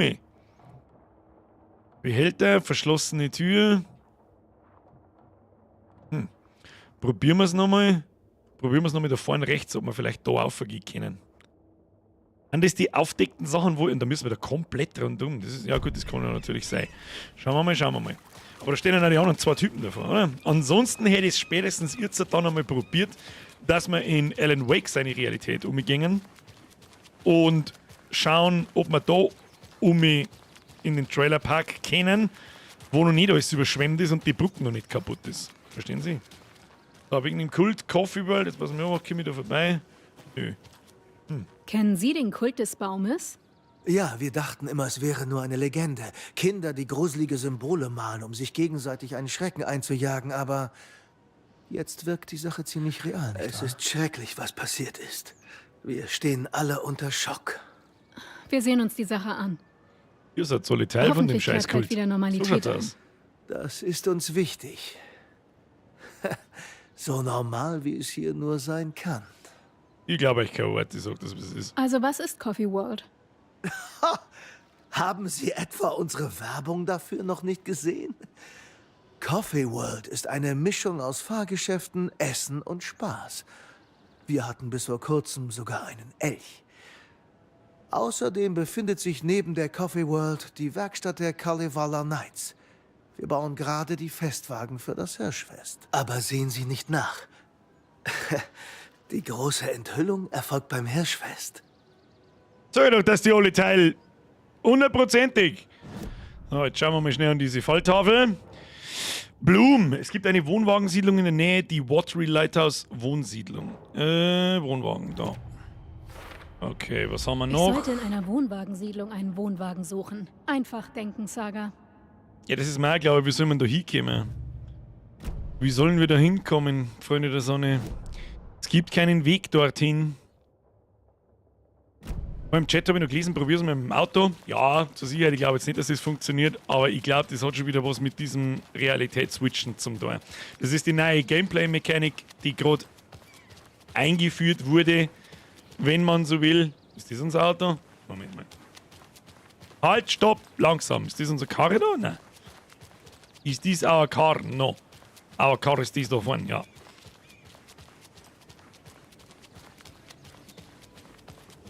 Ich glaube, die nächsten Fremden, den ich triff, frage, ja, kennen Sie den Kult des Baumes? Und wenn nicht, dann sagst du, sie sind mir suspekt. Tschüss dann. Cauldron Lake, nein, funktioniert nicht. Gut, gemeine, schnell speichern und schauen wir mal, ob wir bleiben wir mir oder speichern wir dann als Alan Wake? Das darf mich jetzt auch noch interessieren. Also ich glaube nämlich, bleiben wir mir, bloß wir spielen wir in der anderen Realität. Na, jetzt machen wir es so und dann bleiben wir einfach mal wechselt man die Realität. Wechselt man mir die an Ort und Stelle, damit es nicht ganz so Mindfuck ist. Da wenn ich jetzt mit Alan Wake auch wieder aufstehen muss in der anderen Realität und da hinfahren, da wird langsam ein bisschen... Ah, shit. I have a very bad feeling about this. Das Dunkel. Es hatte mich aufgehalten.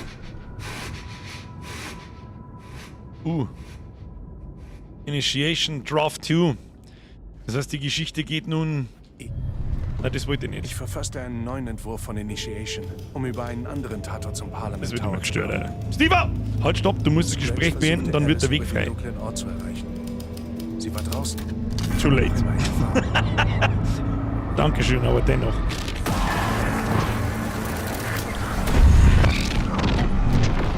Ja, ein bisschen Abwechslung schon da überhaupt nicht. Initiation. Was ist denn da sonst so?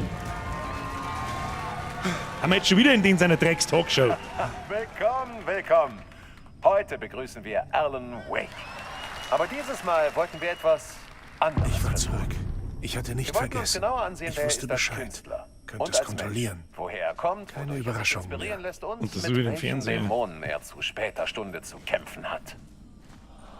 Zusammen mit unserer Hausband, den göttlichen Old Gods of Asgard, haben wir etwas ganz Besonderes für euch vorbereitet. Der Song heißt Herald of Darkness. Aber ich nenne das nächste Segment die Geschichte von der Reise des Alan Wake. Das Musical! Wir werden tun, was wir immer tun. Wir reden, Und aber tanzen anstatt der zu Max sprechen, Payne wie ein Vollidiot. Stop werden it! wir singen!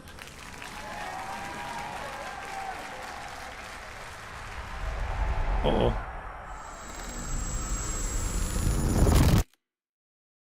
I have a very bad feeling about this. Ja, klingt das.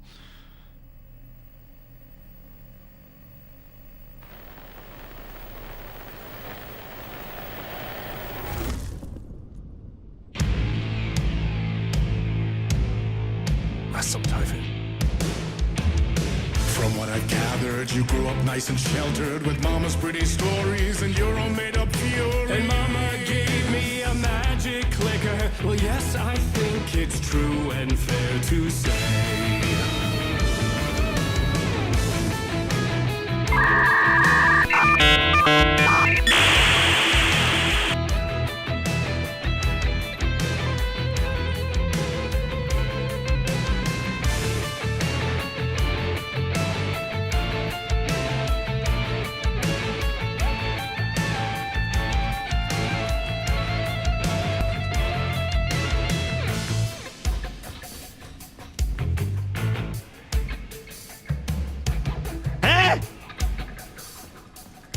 Was ist das?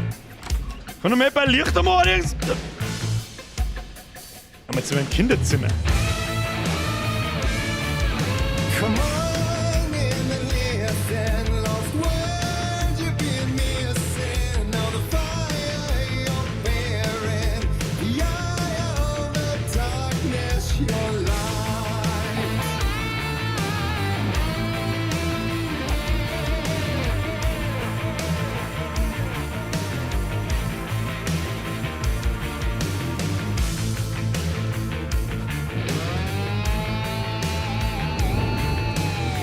So you were drawn to stories early on. My dreams would light up my imagination. And you had nightmares night and day. Yeah, but with the clicker I chased those frights away. Who you? So true. So here is the clue of hope to remember. Visions that come true. Abandon the lights with steel.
Ich bin maximal verwirrt.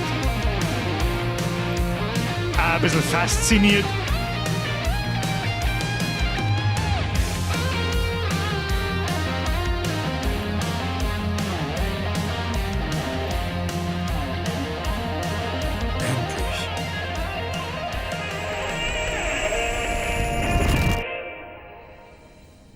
Was zur verfickten Hölle war das?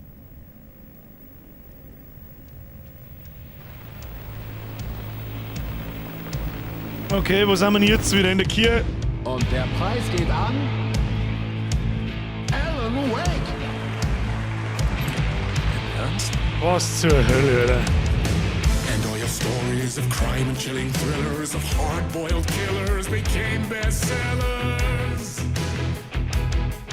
It was all too much, I had to get away.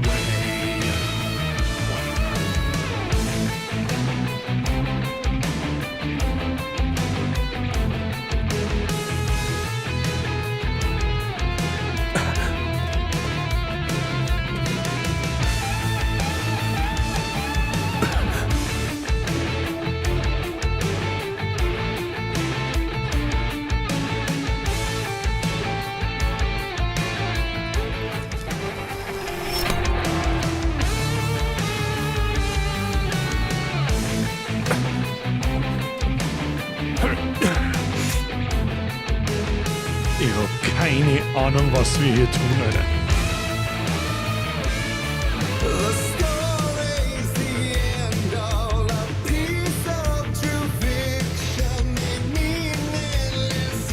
Müssen wir das Licht erst overholen, oder? Warte.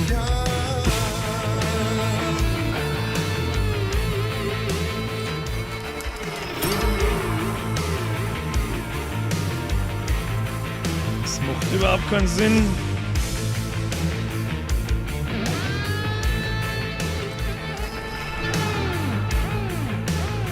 Ja. Jetzt gib ihm. Jetzt gehen wir da her. Jetzt haben wir gespeichert. Und jetzt ziehen wir es wieder weg. Dann können wir nicht mehr runter. Sehe ich das richtig? Ja, also müssen wir das Licht da lassen. Ah, okay. Dann ist das nicht das Problem.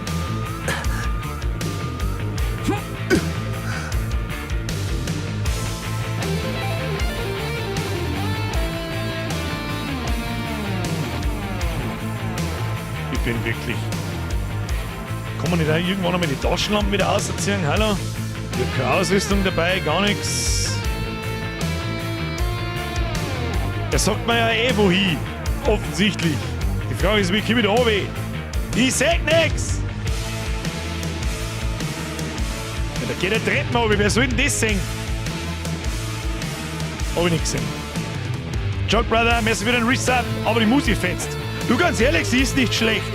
Die Videoaufnahmen von der Band und so sind ein bisschen peinlich, aber möglicherweise ist es Absicht. But there is more to it than meets the eye. I never meant for it to ruin my life that way. Would you say you lived a jaded lie? Dark shades could never save the day. So sad, but true.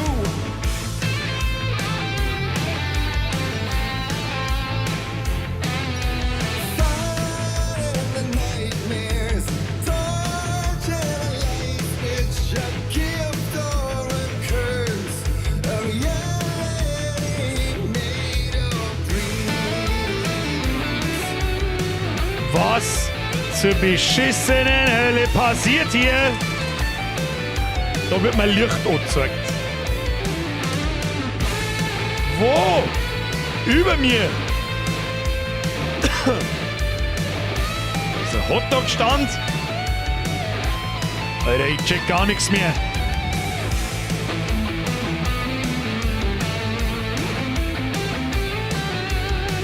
Jetzt sind weiter. Also, tritt im Musical auf. Na, halt aus, da ist so ein komisches Schädel.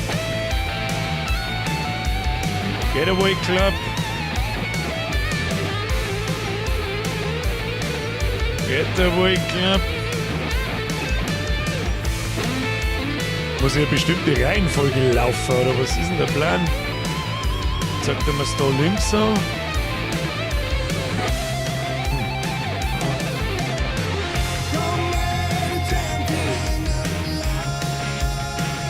Ja, da kann ich das Licht einpflanzen, aber wo kriege ich eins raus? Ich brauche ja erst eins zum... Kann ich das da oben vielleicht doch mitnehmen? Warte mal. Wieso komme ich jetzt da nicht mehr zurück aus? Ja, chillt die Kniescheibe. Ich hoffe, ihr versteht es mir einigermaßen. Jetzt komme ich da nicht mehr zurück, oder was? Okay, ich bin ein bisschen lost. Ich weiß nicht, was ich tun muss. Ich hab keine Taschenlampe. Das Auto hat kein Licht. Das Auto flackert bloß so, als könnte ich eins einpflanzen. Aber dazu muss sich vorher erst eins... Die Umgebung ändert sich die ganze Zeit. Das war definitiv vorhin nicht so. Jetzt muss ich wieder rechts laufen. Ja, warte noch. Jetzt müssen wir links laufen. Das hab ich schon rausgefunden. Jetzt haben wir ein Licht da. So.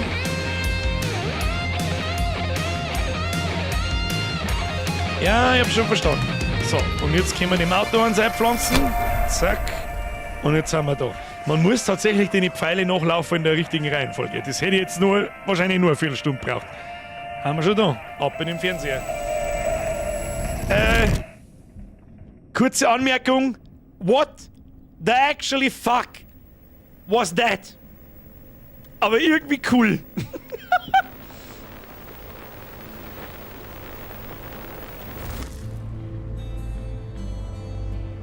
Oh, wir haben wieder unser Pistolen.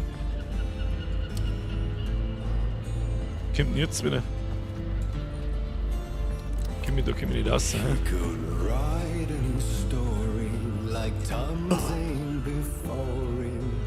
Maybe they'd be happy once again. Just one shot, one more chance for him to save their marriage. Away from the city, a romantic getaway.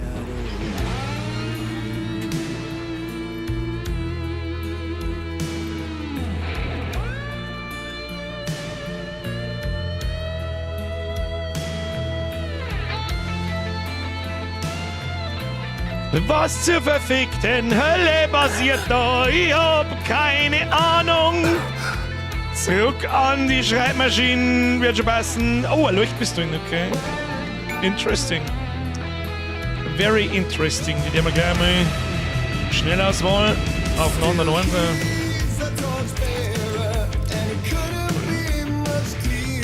Hier gehen wir Taschenlampen wieder.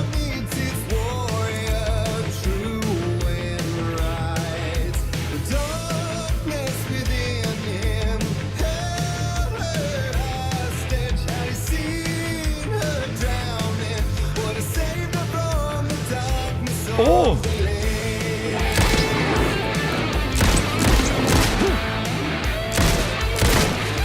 Alter, warum muss ich kämpfen?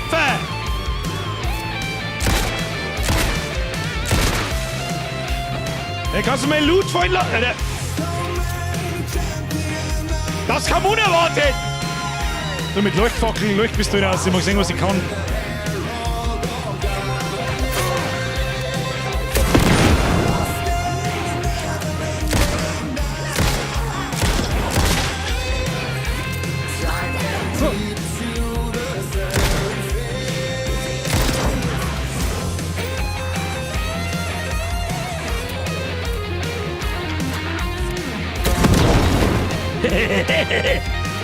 Gefällt mir gut.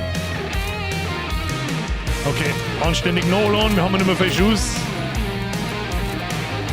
Da ist was drin, jawohl. Nochmal gleich nachladen. Alter, mit der Musik, das gefällt mir nicht. Also Musik gefällt mir schon, aber nicht währenddessen Gegner da sind, weil die höre ich dann nicht und dann bin ich narrisch. Ich wollte bloß schauen, ob in der Kiste was drin ist. Mehr will ich nicht. Munitionsknappheit. Oder da ist einfach jemand.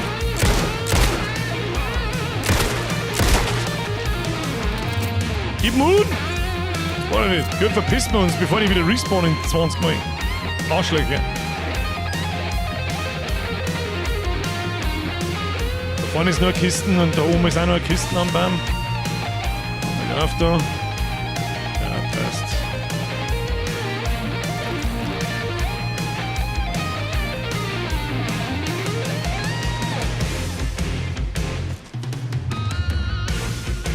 Na, Gegner, wo? Lege doch mal hinten ins Feuer, dass da welche rauskommen.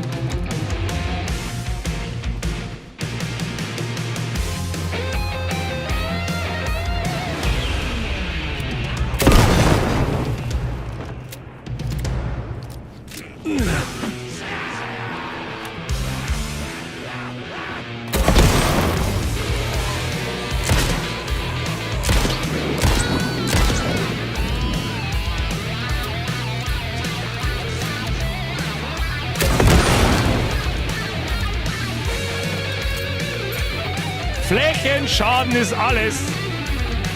Da müssen wir offensichtlich oben, habe ich schon verstanden. Und sie sich nicht hinunter. Aber ich hätte so gerne Taschenlampen, ich sehe so schlecht.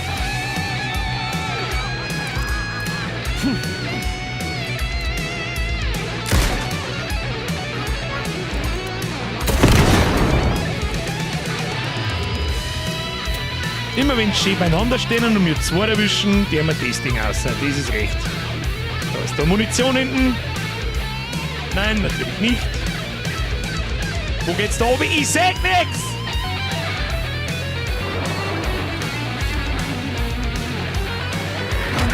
Ja, super!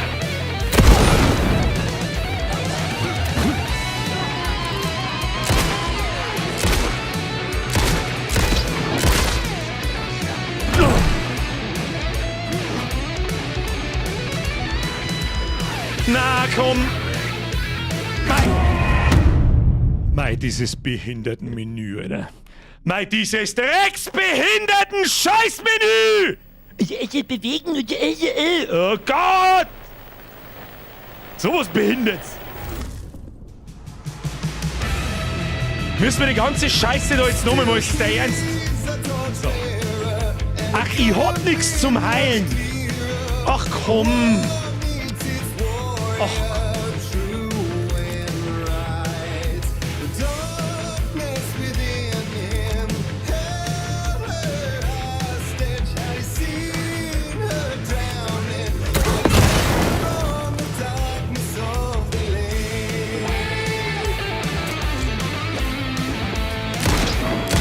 Ja.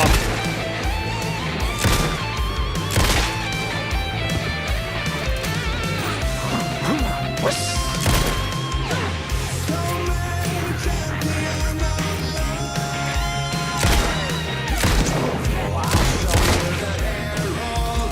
Birger, Potato Aim! Wo ist der andere? Wo ist er? Was ist denn eigentlich, wenn wir den einfach stehen lassen? Alter, was ist mit dem? What? Alter, was ist mit dem? Spielst du total oder was? Magst du sterben?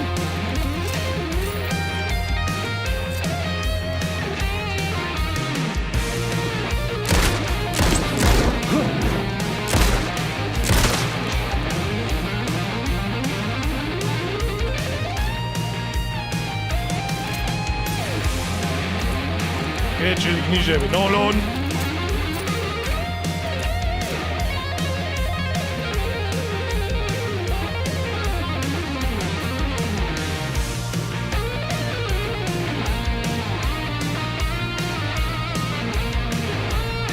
So, Schnellauswahl.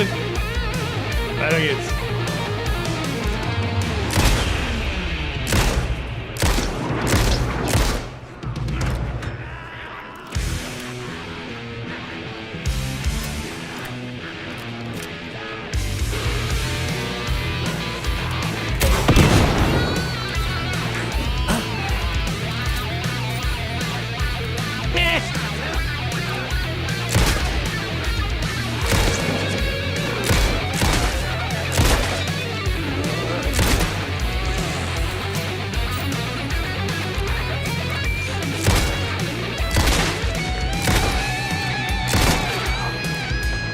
Kruzifix nochmal! Chillen Sie die Kniescheibe! Eins nach dem anderen. Nur nicht hudeln. So einfach sind die Gegner gar nicht. Die kriegen nämlich keinen Schaden, wenn es dir nicht in den Kopf schießt. Das gefällt mir nicht. Oh, jetzt können wir wieder unten raus. Ja, ich habe euch schon gesehen. Kennt's Vierer. Hopp, hopp, hopp, hopp. Wo ist der andere? Das wird zu weit weg von dir.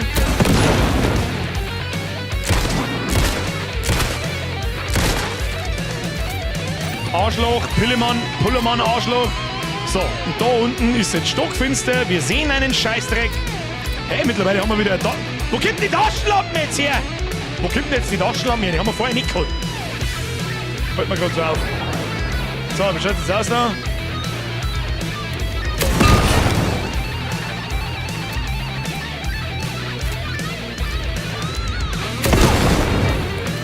Oh, Spezi drauf.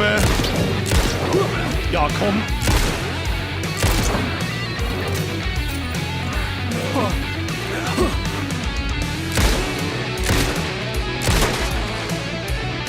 Ich bin Arsch! Ah, Leuchtfackel, kann man auch mal testen. Achtung! Schnellauswahl.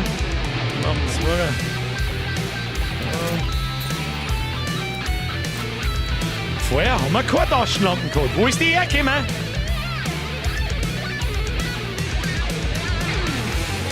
Was mir auch ein bisschen stresst, ist, dass die Musik durchgehend läuft. Anstrengende Scheiße, so wie das ist.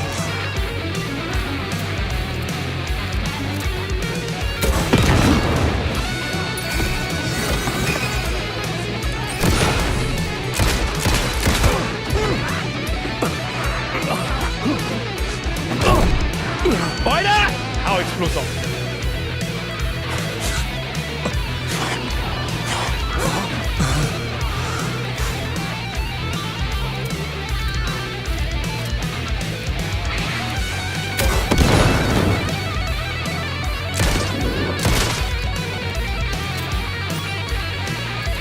Das war beschissen knapp, Alter!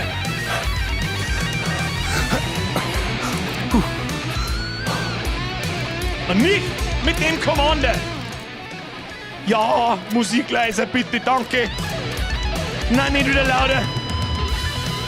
Nein, nicht wieder lauter! Nein, nicht wieder lauter! Haben wir's! Schnell, lass mich aussehen! What the fuck happened? Oh.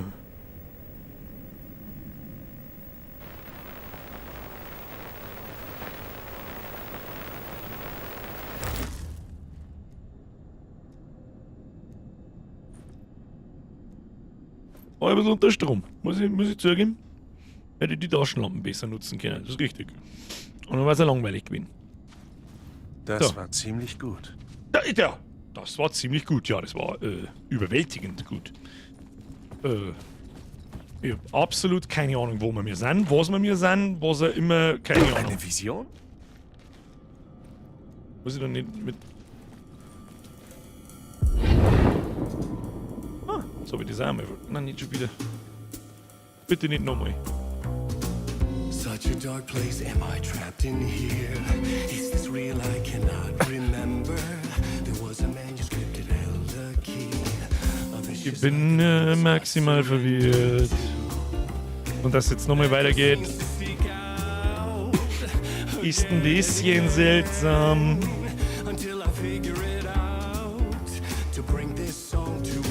Was ist denn hier jetzt das Musical Liedende? Oh Gott, was ist denn jetzt wieder? Haben wir es jetzt mit der Musik bitte, weil sie langsam nervt, muss ich ganz ehrlich sagen. Okay, und jetzt? Ich muss eine Lösung finden, um dieses Lied zu beenden. Wieder in den Fernseher rein. Ich bin verwirrt. Ich check ja gerade überhaupt nicht, was...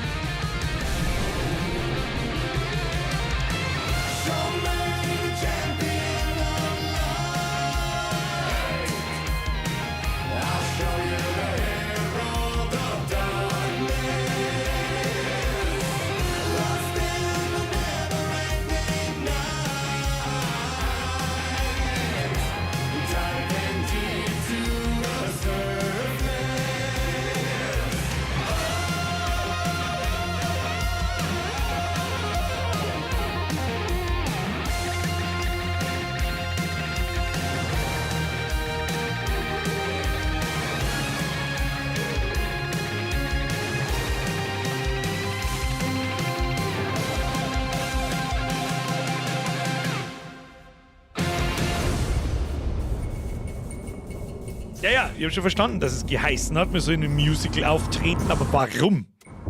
Weshalb? Und überhaupt und sowieso.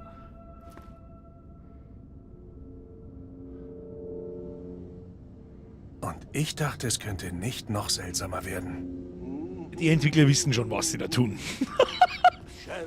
Oh Gott, da ist der Hausmeister. Kann ich mir jetzt durch den Mülleimer wieder in die andere Welt porten? Ein Ohrwurm, oder?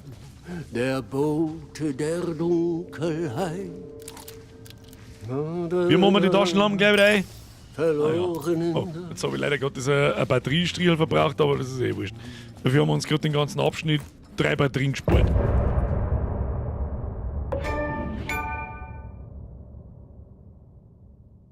What the actually fucking fucking hell was das?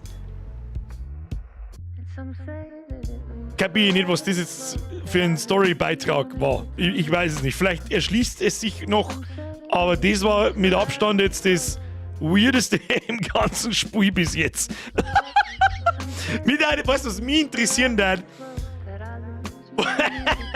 Was die echten Schauspieler gesagt haben, wie die Entwickler zu einer gesagt haben, du, da ist so ein Abschnitt, ja, mit so einem Musical, dann müsst ihr jetzt ein wenig Schuhe blätteln.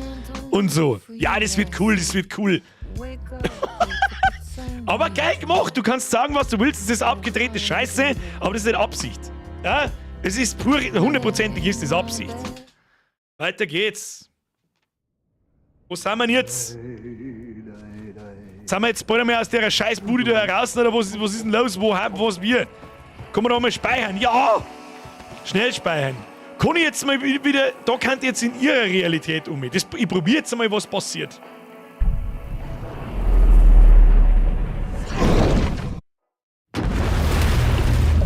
Hat sich jetzt auf der anderen Seite irgendwas geändert? Das hat keinen Sinn mehr. Was hat das Musical mit dem Weg in den Trailerpark zum tun?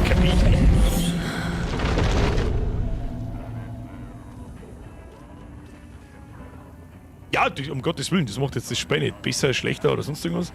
Es gibt viele Geschichten über ihn. Ah ja, vorher hat jemand gesagt, wenn man mit den 2 Typen fertig schmerzt, dann gehen sie auf Zeiten.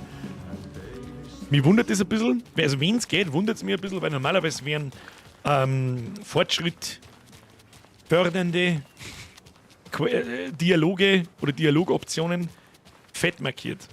Und das war jetzt bei denen 2 da am Schluss nicht der Fall. Wir haben das letzte Mal nach Coffee World gefragt. Hey, ist auch geil gemacht. Du kannst, das sind lauter so Kleinigkeiten, scheißegal, ich muss es anmerken, es hilft nicht. Der sitzt die ganze Zeit auf der blauen Mülltonne, bis ich in die Nähe komme. Wenn ich nah genug bin, fängt der oben an zu schauen, springt runter und winkt. Einfach, genau, wegen die Werbungen. Dass ich die Werbung von Coffee World noch nicht gesehen habe. Also, Ihre Werbungen. Das ist mehr als nur Werbung, Saga. Unser Ziel ist es, die Leute zu unterhalten und über unsere erlesenen Produkte und Dienstleistungen zu informieren. Außerdem schlägt sich Jarko wirklich hervorragend vor der Kamera. Verpissen Sie sich. Ich bin nur wegen des Freibiers hier. Keine Ahnung, was Ilmos Ausrede ist. Hey, ich bin Autor, Produzent, Hauptdarsteller und Regisseur.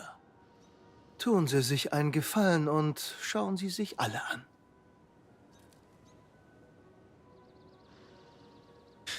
Und dann wird der Weg nicht frei. Bin ich wieder angeflunkert worden. Aber hinter denen 2 ist da ist dieser Weg dahinter. Und das, mich darf es jetzt nicht wundern, wenn das ganze Kapitel, der ganze Weg sich da durchkämpfen ist bis zu dem Lighthouse-Wohnwagen-Siedlungsding. Downtown, wir haben da noch ein paar Dialogoptionen. Und da haben wir noch 2 mehr einen relevanten Ort, was auch immer das zum Bedeuten hat. Das ist aber alles in dem Suomi-Saal. Darf ich jetzt da einmal durch, oder was ist denn mit dir? Check nicht ganz. Rede mit Ilmo. Er ist doch der Ilmo. Oder? Who the fuck ist Ilmo? Er ist doch der Ilmo. Haben wir einen Berg? Irgendwie ein bisschen komisch. Das ist doch da hinten der Ilmo irgendwo. Gehen wir nochmal zurück aus. Dann triggert man die 2 Dialoge. Wer ist das? Das schaut also richtig aus wie so ein richtig krasser Serienmörder. So wieder, was ist. Oh mein Gott. Wir haben eins weiter und drin. Sonntag-Ruhetag schreibt so, wie lang geht's heute? Das kommt jetzt ganz drauf an, wie viel kapitelmäßig, dass wir noch kommen, wie lange, dass wir da jetzt noch umeinander pimmeln. Schauen wir mal. In der Regel ganz normal. Wir jetzt letzte Woche 3 Streams geben und ich bin schon fast kurz davor. Verzeihung. Haben Sie? Ruhe. Artie ist mitten in der Vorstellung. Ob ich wohl die erste FBI-Agentin bin, die den Mund halten soll?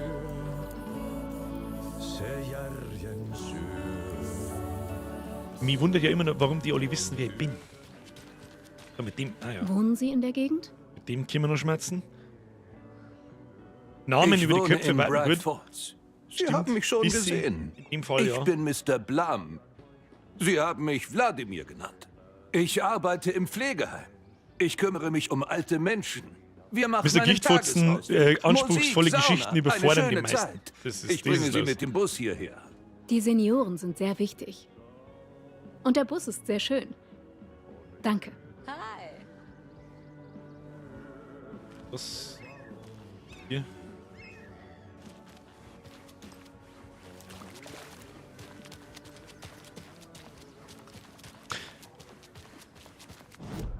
Nein. Jetzt haben wir diese 2 Gesprächsoptionen da drin fertig und jetzt sprich mit Ilmo. Ja, das macht aber keinen Sinn. Ich hab mit dem Ilmo gerade gesprochen. Haben wir jetzt wahrscheinlich die Quest-Chain kaputt gemacht? Hey, Saga! Ja. Und jetzt vielleicht nochmal?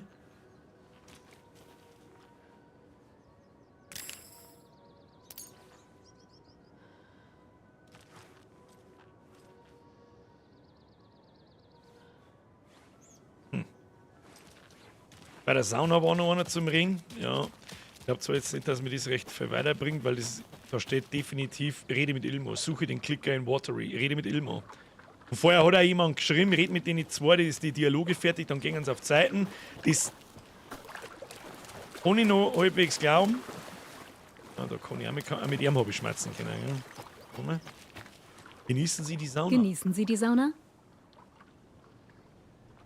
Und wie? Der Dampf ist wie Balsam für meine alten Gelenke. Ich warte nur, bis Artie mit seiner Show fertig ist. Dann gehen wir auf 1 oder 2 Bier. Ich habe gelesen, Saunieren ist gut gegen Demenz. Und Bier auch. Ganz schön krasse Kniescheiben, alter Mann. Schon mal vom Kult des Baumes gehört? Die Monster, halb Hirsch, halb Mensch? Natürlich habe ich von ihnen gehört. Wegen ihnen kann ich keine Spaziergänge mehr im Wald unternehmen. Wie soll ich vor so einer Kreatur entkommen? Meine Hüfte lässt das nicht zu. Ich wäre so gut wie tot. Ich könnte mich vielleicht mit meinen Krücken wehren. Oh, Mr. Joe Brother, die habe ich übersehen. Jetzt wieder ein Reset funktionieren? und noch mehr Sie jetzt wieder sind der entwickelt. Profi. Entschuldigen Sie, Sie ich sollten hoffe, du bist vorerst noch da. lieber in der Sauna bleiben. Gut, was wir auch noch mal erkennen, ist natürlich das hier. Wir haben die Falltafel und haben da neue Dinge. Und zwar einmal die Geschichte. Was haben wir da aufgeglaubt? Später, super. Dann haben wir einmal Fakt und Fiktion. Oh, das ist ein neuer Geschichtsgenre. Ah, das ist genau... Wade ja. sagt, die Geschichte würde die Realität um uns verändern. Wenn das wahr ist, muss ich wissen, was echt und was Fiktion ist. Okay. Welche Teile sind falsch? Welche, wenn überhaupt, nicht? Ilmo, Besitzer der Wohnwagensiedlung, in der angeblich lebte, nennt mich seine lustigste Bewohnerin. Oh, ja, das werden wir heute da aufziehen müssen, nehme ich an. Mein Leben in Watery, wovon wir mir selber offensichtlich nichts mehr wissen. Rose, sie hat mich im Diner in Bright Falls wiedererkannt. Sie sagt, ich sei nach Logans Tod weggezogen. Ach, die, wo da drin gerade gesessen ist, die mit uns geredet hat, ist die Kellnerin, die uns in der Polizeistation schon einmal erkannt hat. Halt, stopp. Logan ist Teil der Geschichte. Wer ist der Logan? Logan ist nicht tot. Aber was hat die Geschichte noch verändert? Ich sollte versuchen, so viel wie möglich darüber herauszufinden. Control, immer noch Rede mit Ilmo. Und das ist der Ilmo mit dem AHMA. Ich weiß nicht, was das heißt, aber ist wurscht. Das ist schon der da hinten. Ja, wir haben noch was. Moment, haben wir noch nicht fertig. Ja. Manuskriptseiten helfen uns nicht. Und das habe ich die ganze Zeit schon gedacht. Diese 2 Brüder profilen, weil sie uns vielleicht was verheimlichen oder sonst was. Urbane Legende, der Wohnwagen. Ilmo hält den Kult für eine urbane Legende. Oder nicht? Manche die Logan ist ihre Tochter, das habe ich schon nicht mehr gewusst. Es ist wahr. Alles ist wahr. Löse den Alarm aus, Bruder. Versammle die Truppen, Bruder. Jako, der Schatten im Wald kommt immer näher. Sie halten ihn nicht für eine urbane Legende. Sie wissen, wie gefährlich er ist. Beim Lügen ertappt. Und was weiß er nur über den Wohnwagen? Ilmo meinte, ich hätte hier gelebt. Glaubt ihr das wirklich? Licht, Gelächter und Liebe führen dich nach Hause. Saga und ihre Tochter. Oh Mann.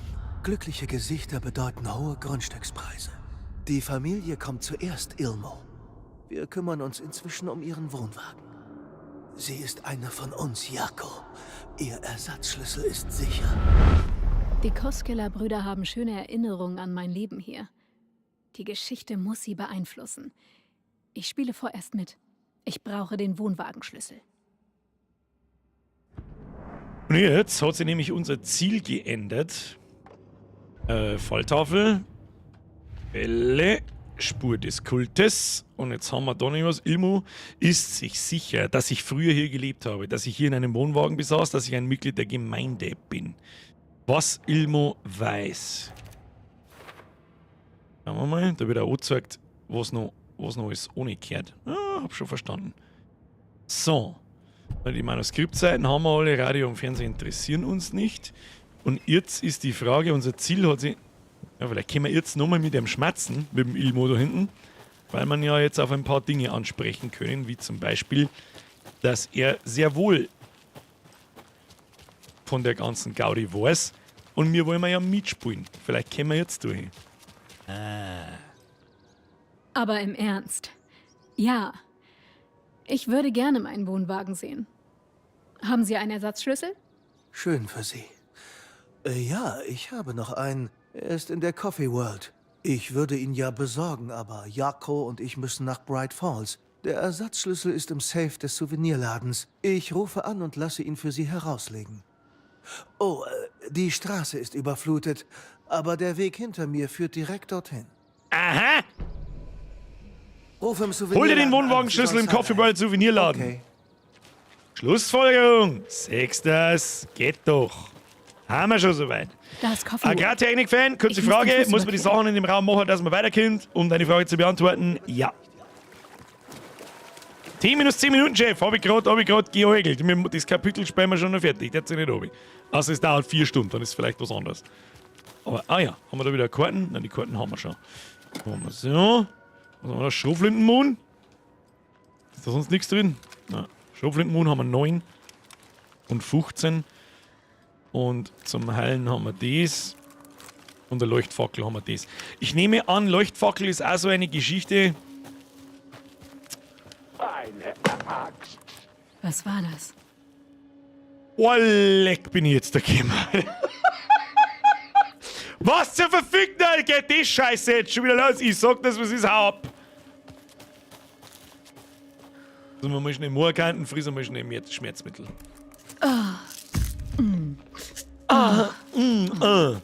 Das ist... Alter, ich flippe aus, halt bloß deinen Mal. Kapitel da, du das darf ruhig da. Scheiße! Wow! Was zur verfickten Hölle ist da schon wieder? Scheiß Hillbilly, der mit dem Hack geschmeißt! FBI, zeigen Sie sich! Es war der 5000 km/h, das ist schon wieder der Düsenmann. Düsenmann? Du Wichsgriffifinger!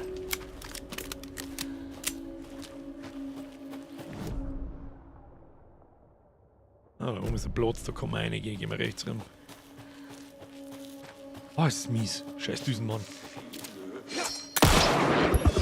Wow!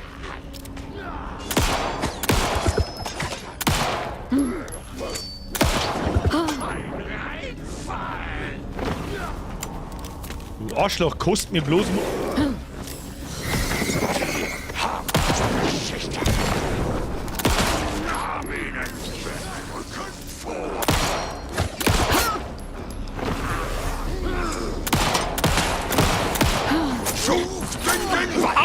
ist denn mit denen?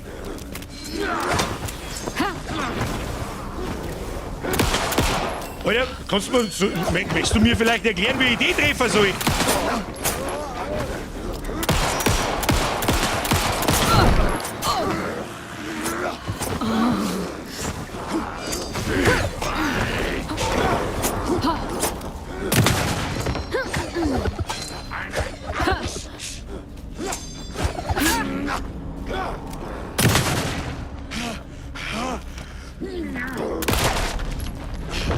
Was ist denn mit denen? Werden zu Besessenen. Ist das der Kult? Holy shit, Mann! Oder beides? Ich hab mir mal ein Leuchtfackel hergenommen.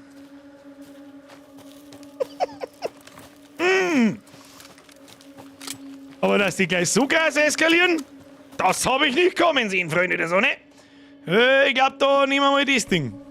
Sonst mal haben wir es genau benannt. Wenn gar nichts mehr hilft, da haben wir jetzt ein bisschen zu viel Munition verschissen. Das sag ich dir, wie es ist. Aber ich habe also ein bisschen, warte mal, jetzt da den Weg hinter, ja. Ich habe also ein bisschen das Gefühl, was haben wir da? Hab so ein bisschen, da finden wir mir Da wieder. drüben ist ein Reim. Ja, da kann man wieder, das ist wieder so ein Rätselding. Schauen wir mal. Das sanfte Tier mit prächtiger Kron, im Walde rennt am Morgen schon, bei dunklen Bäumen, vom Jäger es flieht, auf das den nächsten Morgen es sieht. Wir haben eine Heldenpuppe und eine Krähenpuppe. Und da ist ein bisschen was zeichnet. Und zwar irgend so ein Jägertyp, irgendein Viech mit Krone und ein Wald.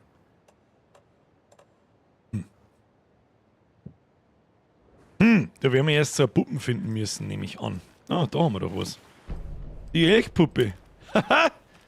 Und da liegt auch noch, da haben wir zwei. Ein Hirsch und eine Elchpuppe. Okay. Nochmal. Das sanfte Tier mit prächtiger Kron. Im Walde rennt am Morgen schon. Bei dunklen Bäumen vorm Jäger es flieht, auf das den nächsten Morgen es sieht. Was ist denn der Morgen? Was ist denn das da herunten? Was soll denn das da darstellen? Schaut eher so aus wie ein Ring. Das da schaut aus wie ein Ring. Und beide haben eine prächtige Krone. Ein Helch und ein Hirsch. Machen wir es einmal so. Nee. Nee. Machen wir einen Elch? Hab das seltsame Gefühl, dass sich was verändert hat. Mhm.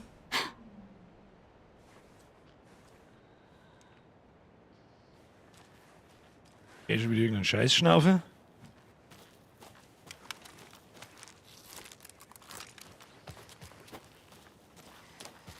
Was war da? Kann ich da oben springen oder was? Das will ich nicht.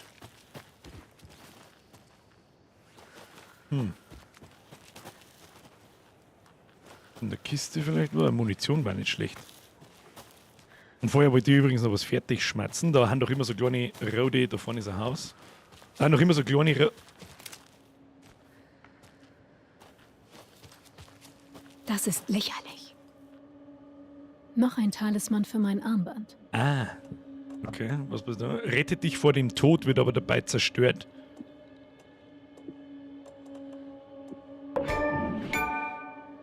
Okay. Musi. Puppen nicht vergessen. Könnte sie noch brauchen. Den nicht vergessen. Gehen wir mal da auf zuerst in das Haus.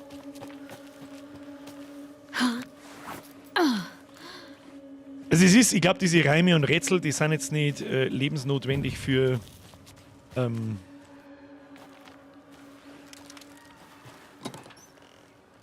oh, das ist gut, ja. Auf das habe ich gehofft. Kann jetzt nicht lebensnotwendig für die Story.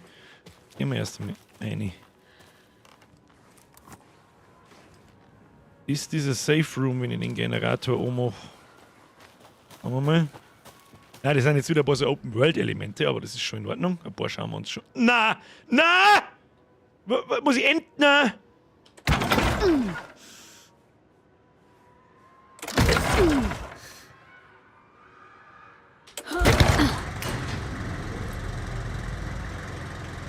Einmal lasse ich mich davon verarschen, aber nicht zweimal. Ah ja. Haben wir einen Safe Room generiert. Der Kult lässt Vorräte für seine Mitglieder zurück. Schauen wir mal. Hey, wenn du die Armbrust wegnimmst, leg sie zurück in das Versteck, wenn du fertig bist. PS, ich habe den Code geändert, wie gewünscht. Und dann haben 2 sicher eine Zeichen dort. Ja, schauen wir mal. Vielleicht, ob wir irgendwie... Normal haben dann so gelbe Zahlen irgendwo. Ist dann zum Senken, wenn wir mit der Taschenlampe drauf, schauen wir mal. Da stehen Sachen.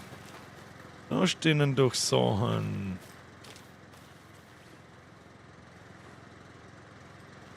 Ich sag dir was, und zwar die Zahlen, wo Pfeile drin stecken. Und da steckt einer drin, also ist 5, 2, 7. Ist jetzt stimmt. Möchte ich von jedem Einzelnen, der da noch herin ist, ein Like sehen fürs Pro-Gaming. 5. Oder der Schmerzen habe ich jetzt wieder vergessen. Warte. 5, 2, 7. 5. 2.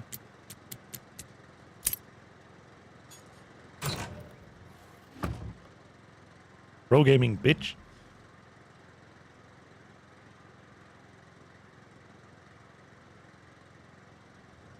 Wenn du die Maske nicht trägst, gehört dir das nicht.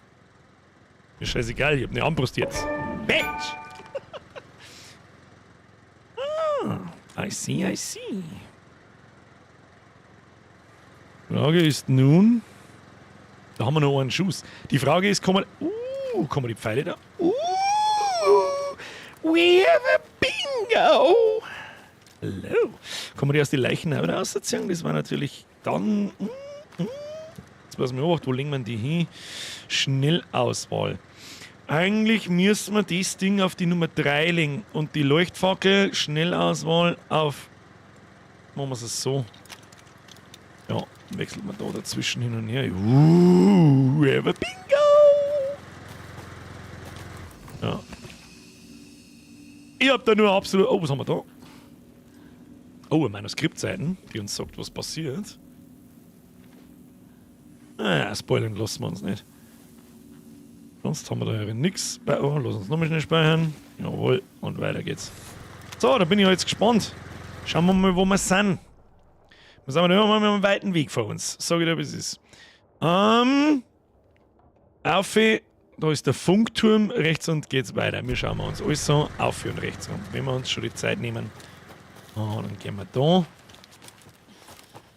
Ja, genau. Diese roten Kastel da wollte ich vorher noch was dazu sagen. Ich kann mir sehr gut vorstellen, da die Dinger in einem Plus über Versteckschlüssel, auch nicht die Abkürzung, auch nicht Holzkette an. Ja, da brauchen wir immer spezielle Schlüssel. Da haben wir noch keinen einzigen gefunden, glaube ich. Von den Schlüssel. Oh, das ist interessant. Was ist denn jetzt wieder? Schnauft aber gleich so, als hätte es voll den Stress. So, jetzt nochmal. Ich kann mir sehr gut vorstellen, dass in diesen Boxen entsprechend meiner aktuellen Munition im Inventar mehr oder weniger drin ist und das nicht bei jedem Durchgang gleich ist. Noch eine Schließkassette.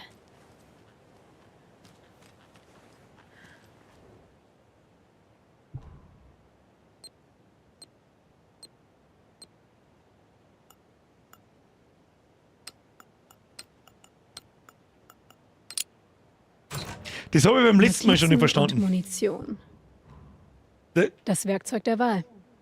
Wird schon noch schwieriger werden. Nehme ich an. Das ist sowas wie Simon Says. Du musst einfach bloß die Punktding nachbauen und dann geht's schon. Da machen wir noch einen Behälter. Schuhkarton, Schutt. Was ist denn das da? Armbrustbolzen. Und die Elchpuppe. Ja, lassen wir mal da liegen. Das hilft ja nicht. Aber im Übrigen ja absolut nicht richtig. Aber gut. Chillig Kniescheibe. Passt schon. Da haben wir die Armbrust raus. Punktige Punkte, Punkte, Punkte. Da müssen wir hinter.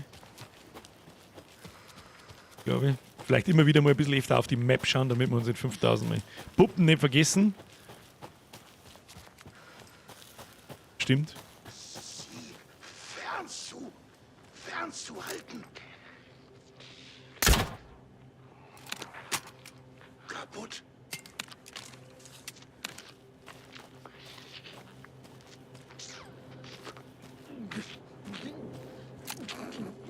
Die Leute fallen und Oh, da ist man.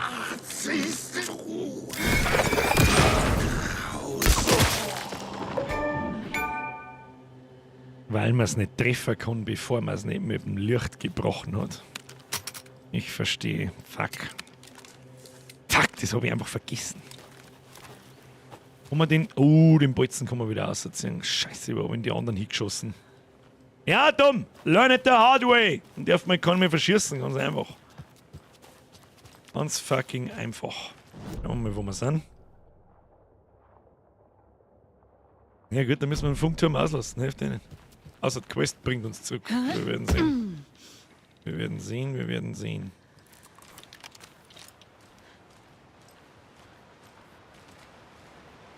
Weiß mir gar nicht.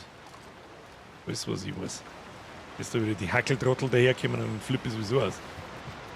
Dann müssen wir die Fackel nehmen. Oh, chill. Chill, chill, chill. Oh, oder was? Oh. Mal weiter. Nur die Ruhe. Haben wir gleich in diesem... Da haben wir was. Da haben wir was zum Finden. Was auch immer das da ist, weiß ich nicht.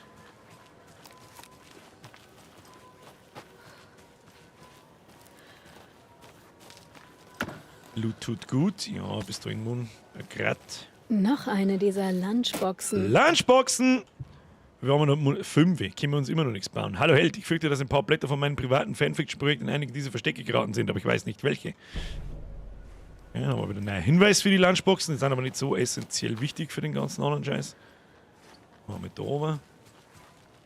Da steht einfach ein Haus mitten in der Letten drin. Aber okay.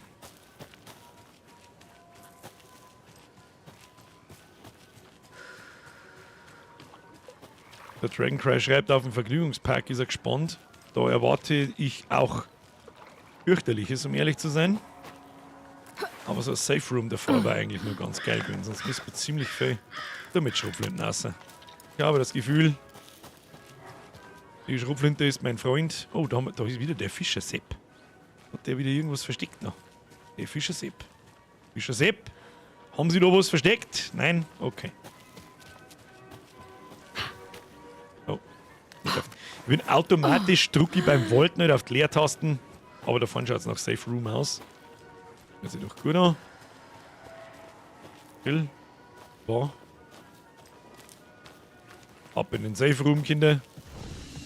Jawohl, so mag ich das. Ein paar Manuskriptseiten einsammeln, die wir dann nicht lesen, damit wir ja nicht wissen, was passiert. Da steht garantiert drin, was da jetzt dann passiert. Wie es halt immer schon die ganze Zeit ist oder war, wie wir am Anfang noch alles sehr oder halbwegs aufmerksam gelesen haben. Was ist da hint? Ich werde nicht belohnt, dass ich um diese Hütte laufe. Das wundert mich. Wem werden der da zugeschaut haben? Was hat denn da? Haben wir da einen Spanner vor uns, der da irgendjemand in die Fensterscheibe reingeschaut hat? Sagt es noch. Wie schaltet man eigentlich gleich wieder die scheiß Taschenlampen aus? Nein. Das muss ich jetzt schnell schauen, weil ich glaube, so entdecken mich die Viecher und anders könnte ich vielleicht einmal rundum schleichen. Und wenn wir jetzt unter Zielen schießen, nach einer Taschenlampe. B. Den auf B.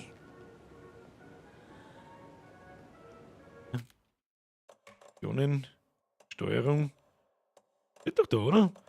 Taschenlampenverstärkung, mittlere Maustaste, Taschenlampe nach, Taschen auf E. Ah. Und mir Person, da ist normal. Hallo?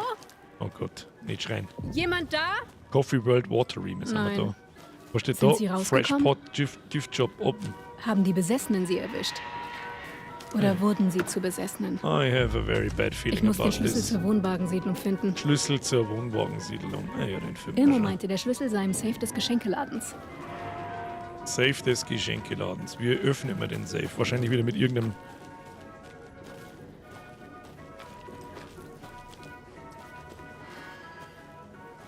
würde mich so stark wundern, wenn da keine Gegner sind. Versperrt. Ich brauche etwas, um es aufzubrechen. Okay. Eine Liste mit Wartungsarbeiten. Ein Schraubenzieher. Was? Hey, das Schloss klemmt. Schon wieder. Ich habe es kürzlich mit einem Schraubenzieher aufgestemmt. Der verschwunden ist. Schon wieder. Leg den Scheiß wieder zurück, wenn du was benutzt.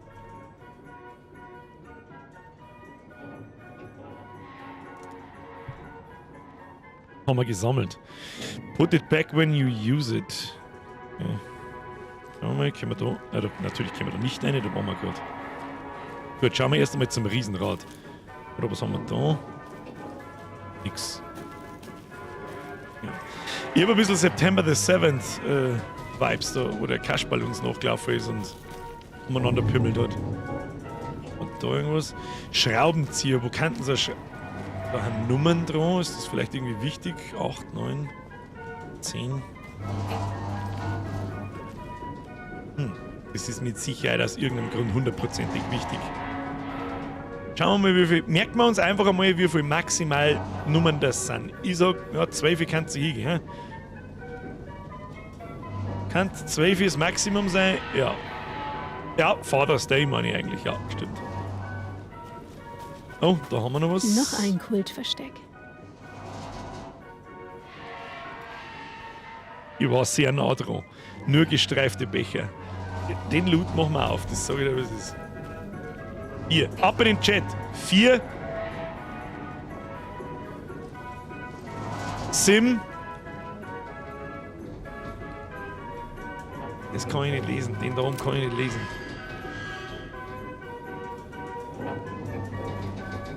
Neun, glaube ich. Nein, 1. Hier sind 1.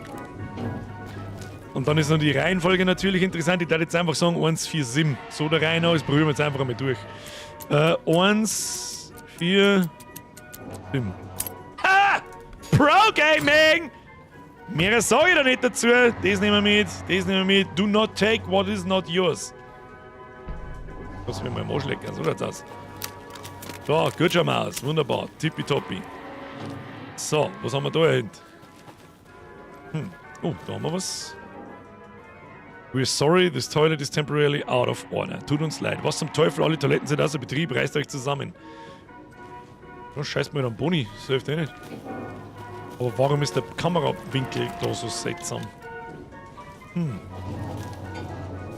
Warum ist der Kamerawinkel so seltsam, wenn ich diese Nachricht lese? Normal schon immer eine Bedeutung, aber... Oh, da ist eine rote Kiste. Ne? Schauen wir, vielleicht geht die drauf. Jawohl. Ah, ein bisschen Heilung. Vielleicht hat das auch was zum Sagen, dass die Klos alle außer Betrieb sind. Da ist ein Licht unten. Vielleicht weist uns das ein bisschen. Fresh Pot Gift Shop. The Percolator. Die Espresso Express. Das ist aber ein krasser Express. Gehen wir mal in Richtung Licht. Da gehen wir mit da rein. Überall haben diese Kasten. Vielleicht soll die auch gar nicht aufmachen, sondern wirklich bloß im Notfall. Was haben wir da? Bürgermeister Setter spricht Ihre Fragen an.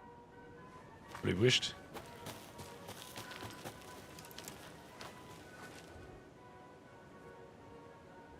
Interessiert mich auch nicht. Wo ist der Exit? Jetzt passen wir auf, wo sind wir? Relevanter Ort, direkt hinter mir. Da gibt es da nichts von großer Relevanz. Ich glaube aber auch nicht, dass wir diesen Vergnügungspark da schon verlassen können. Wir brauchen einen Schraubenzieher. Was zum Aufstehen von dem Geschlessi da unten. Keine Ahnung wie und keine Ahnung wo. Da ist wieder diese Elchfigur. Fresh Pot Gift Shop. Gehen wir mal wieder da rauf. Ein bisschen rausfinden, wo zur Hölle wir da sind. Da ist auf alle Fälle was zum Licht und Speichern. Mehr Loot, mehr gut. Was waren das? Waren das Bolzen? Bolzen von so einem neuen Abschnitt heißen normalerweise nichts Gutes. Gehen wir mal wieder zurück aus. Gehen wir da rein. Kurz gespeichert. Sehr schön. Fresh Pot Gift Shop. Entry open 12 PM.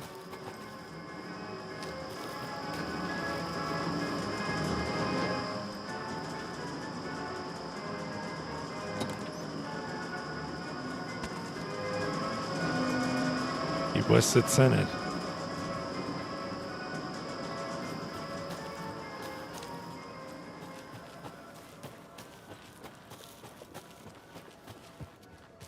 Da geht's auch wieder aussehen. Vielleicht müssen wir doch in die Manuskriptseiten lesen, damit wir ungefähr einen Anhaltspunkt haben könnten. Bowling haben wir auch noch nicht gesehen. Da ist auch noch Kisten zum Looten. Da ist ein Haufen Zeug zum Looten, Mann. Schrotflintenmunition.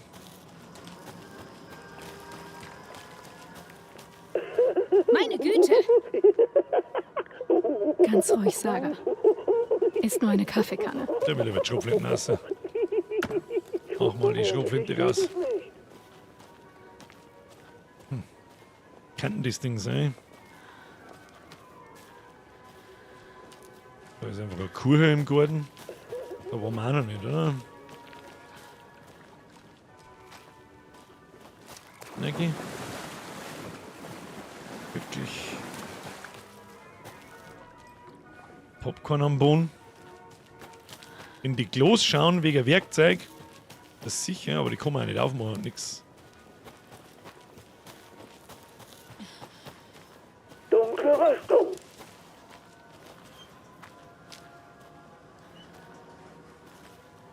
Ne.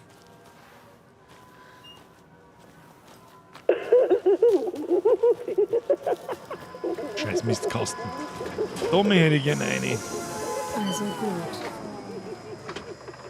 Das hat doch was zu bedeuten. Damit, da wieder. Ah!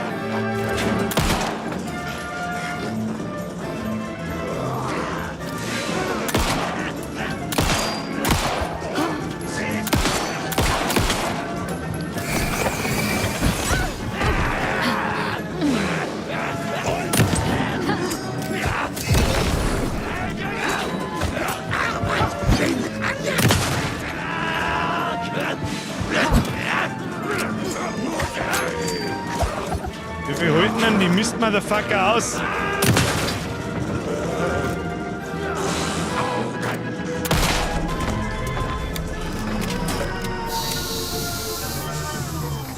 Fix! Ich sag das, was es ist. Gegner haben in diesem verfickten Kackspeifer gar nicht so einfach, gell? Ah. Oh! Uff! Da haben wir einen Schraubenzieher. Hi! Was wird denn das beim Backtracken jetzt da 850 Typen rausgehen und mit einem Boomstick nachladen? Boomstick einmal nachladen, bitte. So, ja, Spiel gespeichert. Unangenehm. Kann jetzt aus jedem Eck rausspringen. Was ist die Lieblingsübung des Cafés? Die Rollentrash.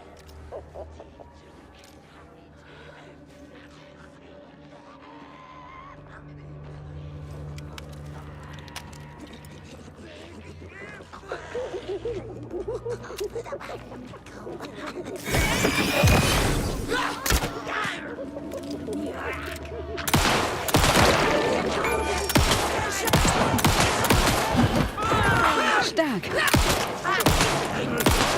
Die wollten schon viel mehr raus wie vorher, gell? Oh, das ist das Mieseste, Mann!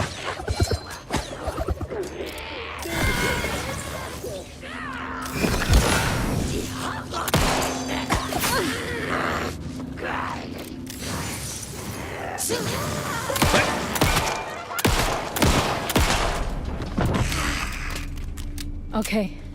Ich glaube, das waren alle. Grütze, fix, Alter. Ja, vielleicht hätte man die Pistolen ein bisschen mehr ausbaut. Ich bin mir nicht hundertprozentig sicher, ob das so eine gute Idee ist. Und mit dem scheiß Bong triffst du einen Mist. Die wackeln so dermaßen umeinander. Wenn du nicht jetzt mal in den Koffer schießen musst, das ist totale Zeit- und Munitionsverschwendung. Ja, toll. Was sind wir jetzt mit denen? Warte mal. Haben wir mir nachgeladen alles? Ja.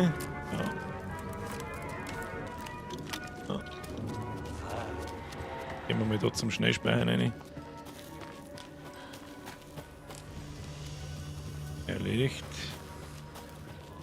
Rückte schnell näher.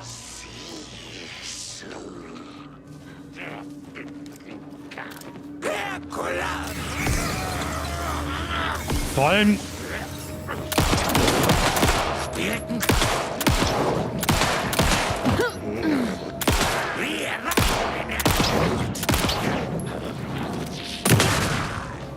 Sag einmal. Der hält da ganz Pistolenmagazin aus, der hat jetzt nur hinten. Alter, wie schaut denn der beieinander? Verstehe ich das richtig, dass der dann einen Schwachpunkt kriegt, ist der rote Punkt.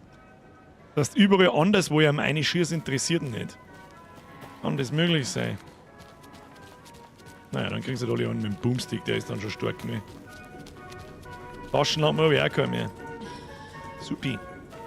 Bitte. Sehr gut. Mach die Bude jetzt auf. Das hat auf alle Fälle Sinn machen. Das war nämlich bei der anderen vorher auch. Wieso blende ich die von vorn mit der Taschenlampe? Wo ist der Safe? Das liest man einfach. Das steht mit Sicherheit irgendwo.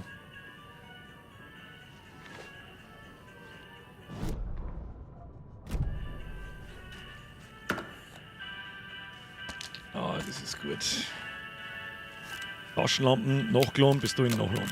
Wolfric, beste Grüße im Nachschau-Squad. Zeit für Timelap.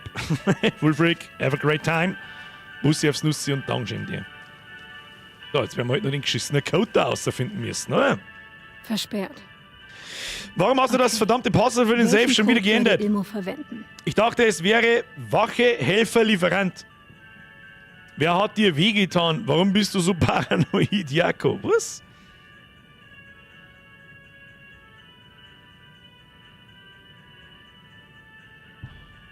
Beruhige dich, dieses ist total einfach. Spurensucher, Wache, Saubermacher. Was? Spurensucher, Wache, Saubermacher. Ilmo. Hol dir den Wohnwagenschlüssel, den Kaffeeball, Souvenirladen, öffne den Safe. Vielleicht müssen wir erst wieder umeinander profilen und was weiß ich, was haben wir da?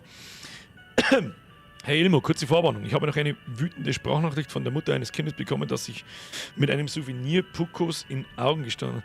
Und eigentlich gar nicht, sie mit den Kindern. Na, hoppala. Nonnenzettel. Jeff, ich heiße Jeff. Ich brauche nochmal deine Hilfe mit dem Elch. Mocha ging es wunderbar, sogar der Befund vom Tierarzt war einmal am Freitag, dann ist der einfach umgekippt. Angeblich war es ein Herzinfarkt. Das glaube ich hat jetzt nichts mit dem Passwort zum da. Weiß ich mehr, auf so Spurensucher, Helfer, irgendwas. 146, aber wie kommst du denn auf 146, Mr. Bierman? Ich möchte jetzt das probieren jetzt. Eingabe, 1.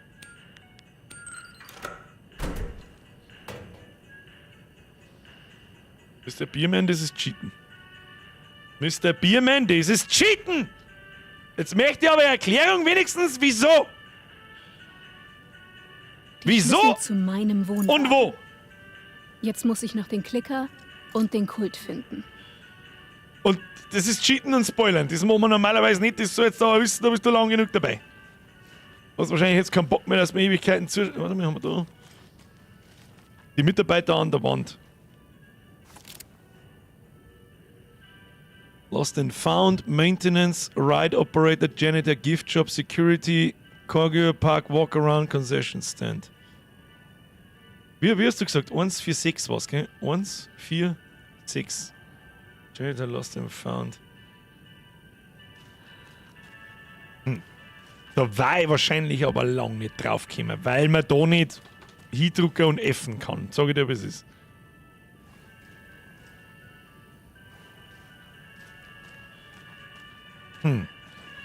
Da war ich nicht draufgekommen, sag ich dir, wie es ist. Bin ich da jetzt nicht ganz so base, sag ich dir, wie es ist. War ich nicht draufgekommen, niemals. Schauen wir mal, wo wir sind. Ja, jetzt können wir uns eigentlich da durchprügeln und da hinten. Und irgendwo da ist mein Wohnwagen, oder? Relevanter Ort, bla bla bla. Hinten war nochmal das Safe Room. Oh, da war noch ein Armbrustbolzen, aber das ist uns jetzt wurscht. Die Armbrust ist echt scheiße. Also einfach geradeaus durch da so. Eigentlich ist es wurscht, wo wir können auch da und rechts abbiegen. Also geradeaus und rechts abbiegen. alle Fälle einen Exit zu. Tu mir gleich meinen Boomstick her, weil ich schon wieder bis daher rieche, dass da irgendwelche Knallkörper kommen. Espresso. Schauen wir nochmal auf die Map. Ja. Na gut, da ist ein Licht. Was ist denn das da? No entry, staff only. Das geht von hier nicht auf. Ah, ist da wahrscheinlich eine Abkürzung. Warenhaus. Da hat schon wieder irgendjemand beglaubt. Wir gehen nach rechts. Mein Standort. Wir gehen da lang.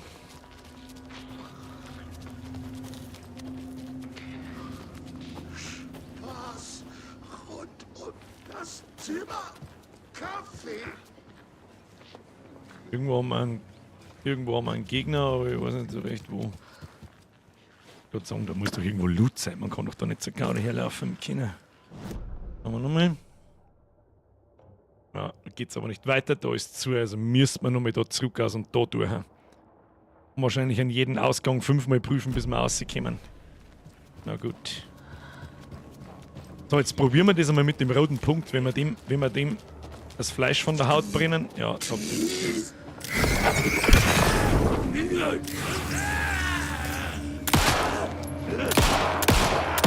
Ach komm.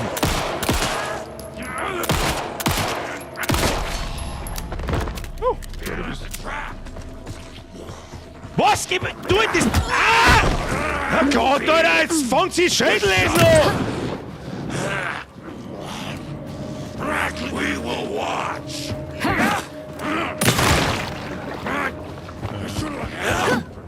You let Logan drown.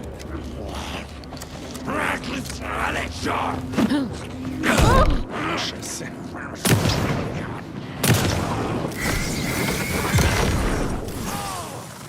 Made her sick. Geiler Kill. Vergiss nicht, Fluchten zu benutzen, um Feinden zu verstecken und Eilang zu erhalten. Okay, vielleicht noch ein bisschen mehr Text auf einmal. Achtung. Hoppala, nein. Machen wir es so. Ausrüsten. Heil dich. Du hast mich durch zu verletzt. Wir haben uns zweimal heilen müssen, hä? Du, das Aim ist fein mit der Scheißpistole gar nicht so einfach, gell? Was ist, die wackeln umeinander, da möchte ich euch sehen. Die wackeln umeinander mit dem Kopf beim Herlaufen, da möchte ich euch sehen. Backseat-Schmatzer. So, los, heilen, rein ins Gesicht. Wunderbar. Map, wo müssen wir hin? Rechts lang. Speiert man schnell. Kann man da speiern? Ja, im Licht kann man speiern. Immer gut. Wunderbar. Haben wir alles nachgeladen? Ja. Ich habe keine Ahnung, ob ich richtig laufe. Ja, aber rechts müssen wir weiter. Knarre raus. Wärst du da leicht triggert? Ja, weiß ich aber leicht. Weißt du, ich kenne euch Pappenheimer. Große Fresse im Internet und wenn ich dann vor euch stehe, muss ich ein Foto machen und muss euch sogar danach fragen, ja, ich weiß nicht, was ist jetzt, soll man ein Foto machen oder nicht? Weiß ich nicht, soll ich das Handy halten, weil du ziehst das irgendwie, als hättest du 15 Kaffee hinter. Ich kenne euch. Ja? Cool machen im Chat. Ich kenne euch. Bis dann soweit ist.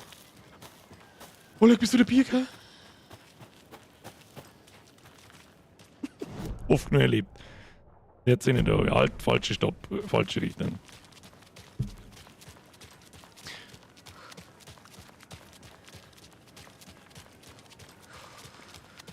So, ab zum Trailerpark.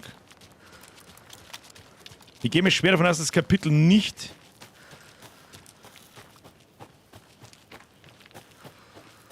Auf der Seite stand, dass ich hier einen Kultisten treffen würde. Bleib auf der Hut, Saga. Haben wir beim Boss? Haben wir beim Boss? Coolmackern ist übrigens ein Synonym für Backseaten. Falls Fragen aufkommen. So, schnell sparen. Haben wir mir einen Bossfight vor uns? Sehe ich das richtig? Wohnsiedlung Watery. Brauchen wir jetzt für diese Scheißbude da brauchen wir einen Schlüssel, nehme ich an, ne? Wohnwagen, Siedlung. Oh ja, ich sehe schon, ich höre schon einen Besen. Hier schon!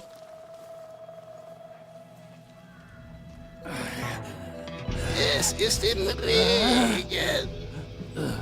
Ich darf kein Wasser trinken oder baden. Nie wieder. Schnaps. Nur noch Schnaps trinken, Bruder.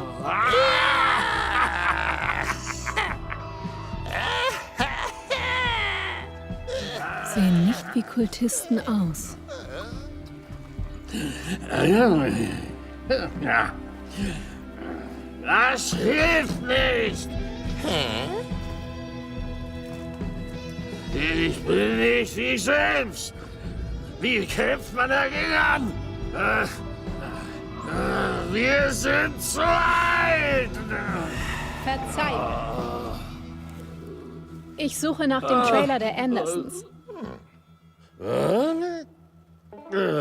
Gerade rechtzeitig, meine Liebe. Wie schon gesagt, es stimmt nicht. Die Lügen tun dir nicht gut und schwächen dich. Glaub nicht ein Wort. Sie glauben daran, weil sie tief in ihrem Innersten möchten, dass jemand für sie denkt. Wir sind anders. Rebellen.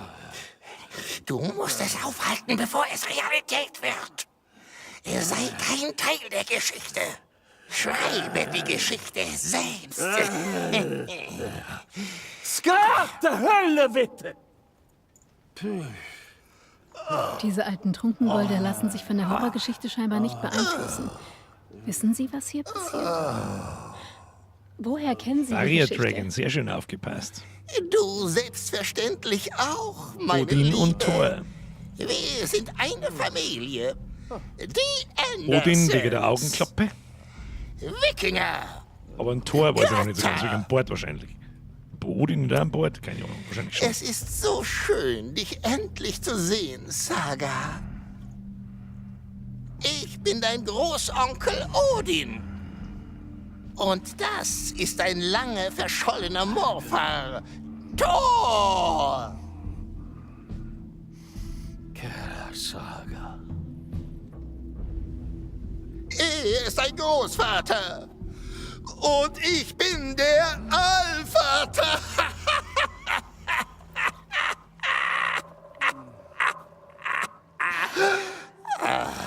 Genauso verrückt wie alle anderen auch.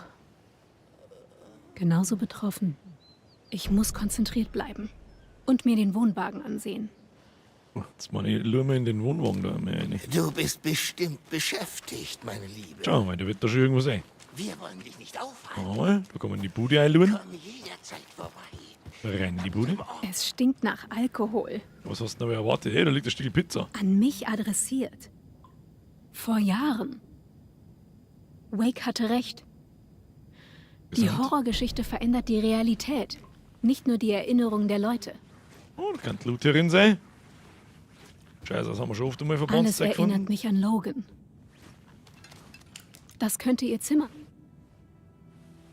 Meine neuen Verwandten Kann nicht einfach reichen. gehören dem Kult des Baumes an. Und das ist der Klicker. Der Kult hat ihn, genau wie auf der Seite beschrieben. Kalevala Knights. Das ist der Motorradclub der Kostkeller-Brüder. Ich werde in Odins und Thors Pflegeheim vorbeischauen. Gleich nach dieser Biker-Werkstatt.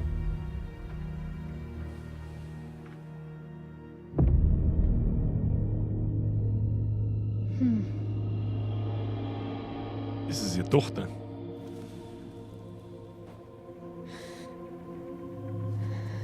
Nein!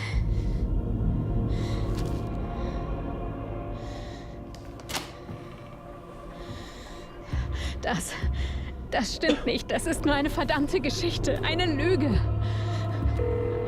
Logan ist zu Hause. Unversehrt. Scheiße. Sie ist in der Schule. David. Ich bin in der Geschichte und sie wird wahr. Wake sagte, Scratch würde versuchen, mir weh zu tun. Aber er sagte auch, dass man es noch stoppen kann. Dass der Klicker es stoppen kann. Hey, hier ist David. Sprecht aufs Band. David, geht es Logan gut? Ruf mich zurück, sobald...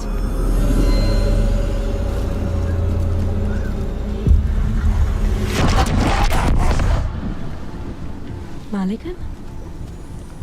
Was zum Teufel? Hey! Bleib, wo du bist! Oh oh. Der Kult des Baumes. Mulligan ist ein Kultist? Okay. Was zum Teufel geht hier vor sich? Stinkt nach Boss. Aber wir sollen mit dem Kultisten folgen. Da oben ist er. Gehen wir, zuerst gehen wir mal schnell speichern. Speichern ist gut für uns. Mal. Und jetzt sind sie alle Besessene? Ich check jetzt bloß gerade nicht mehr. Leck, du Fotze! Ah!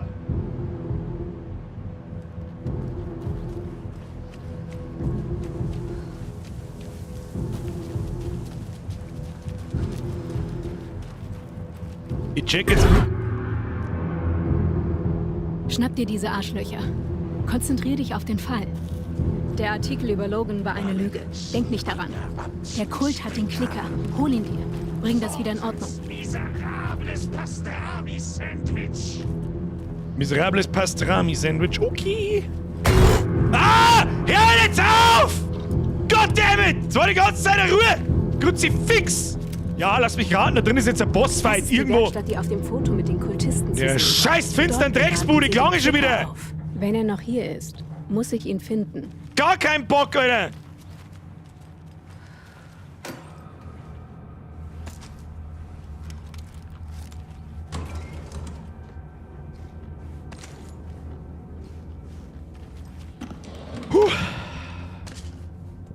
Müssen wir mal schnell was schauen, weil das wird unser Lifesaver. Jawohl. Wie viel Leben haben wir? 3/4, das gelangt. Wobei wir ziemlich viel Schaden. Ich schwör's dir. Blüppers, gib mir einen Boomstick. Boomstick.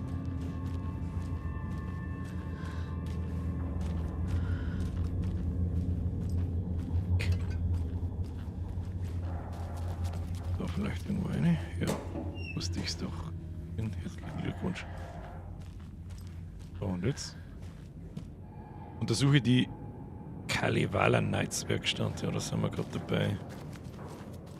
Aber ich weiß nicht so recht nach was. Nach dem Typen halt wahrscheinlich, aber da geht's nicht. Warne dich, Alter. Fucking warn you. Haben wir wieder irgendwo. Achtung, da ist ein Zahlenschloss dran. Hallo Ilmo, ich kann die Kombination des neuen Türschlosses nicht finden. Schau in die Smiley-Kaffeetasse. Hilft mir nicht weiter.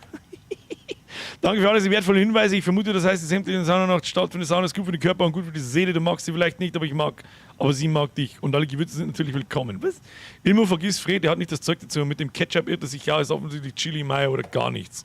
Nicht allen macht es Spaß, sich zu Tode zu brutzeln, Ilmo. Und wer würde Senf statt Ketchup? Was labern die?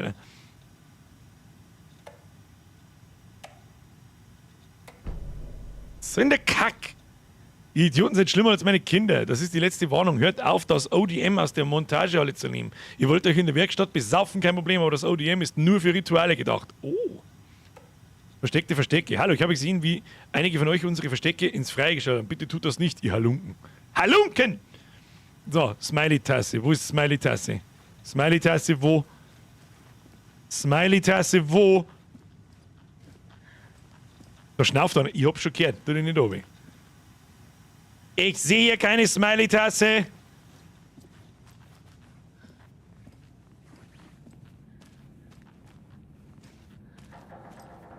Bin mir nicht sicher, ob sie schnauft wie ein Postros oder.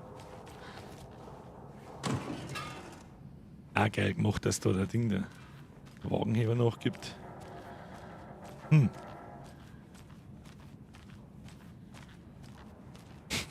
Geil, ehrlich Ding. Smiley-Tasse wo?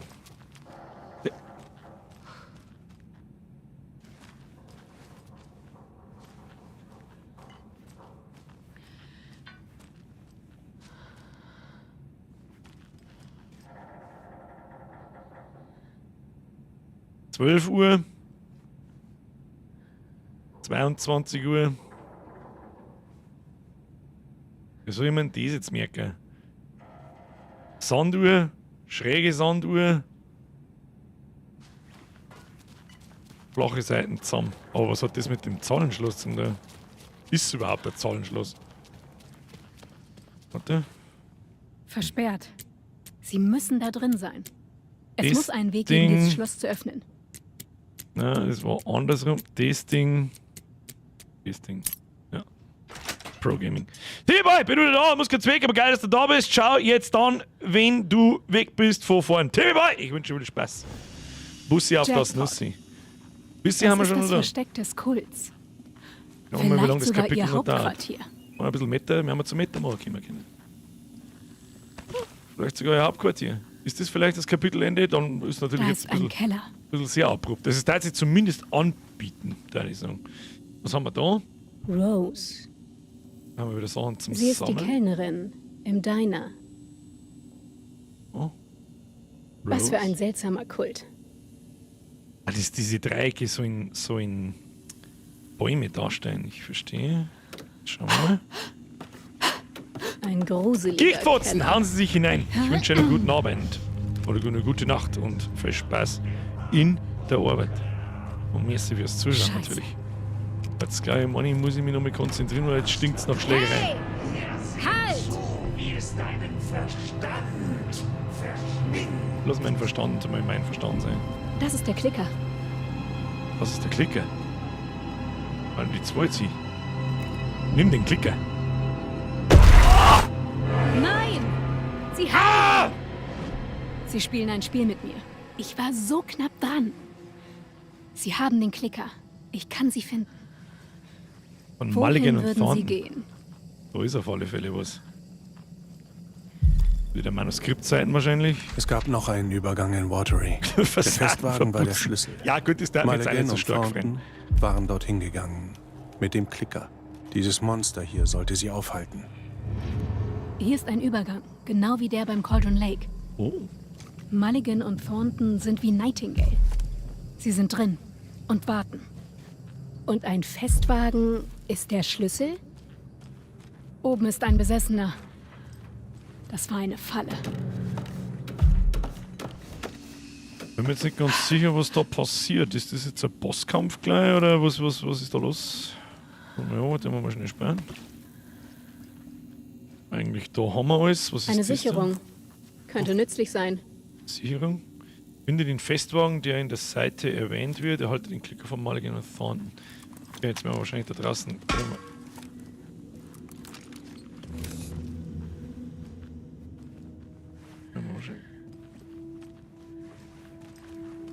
Oh, das ist ein anderes da, da können wir nicht mehr durch. Ja, wir gehen den ganz weiten Weg aus da unten. Lassen wir uns da nicht lang verarschen. Einen Popo, oder was? Oh, leck! Wow!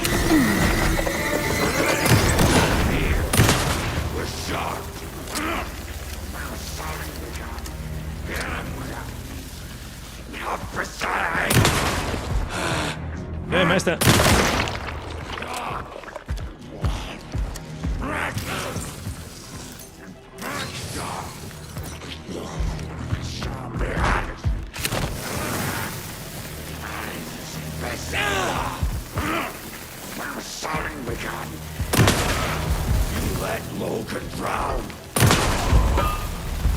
Okay. Wo ist der Festwagen? Okay. Okay, well. Let me save this shit. Der mag's wissen. Ich sehe schon, mittlerweile brennt bloß noch die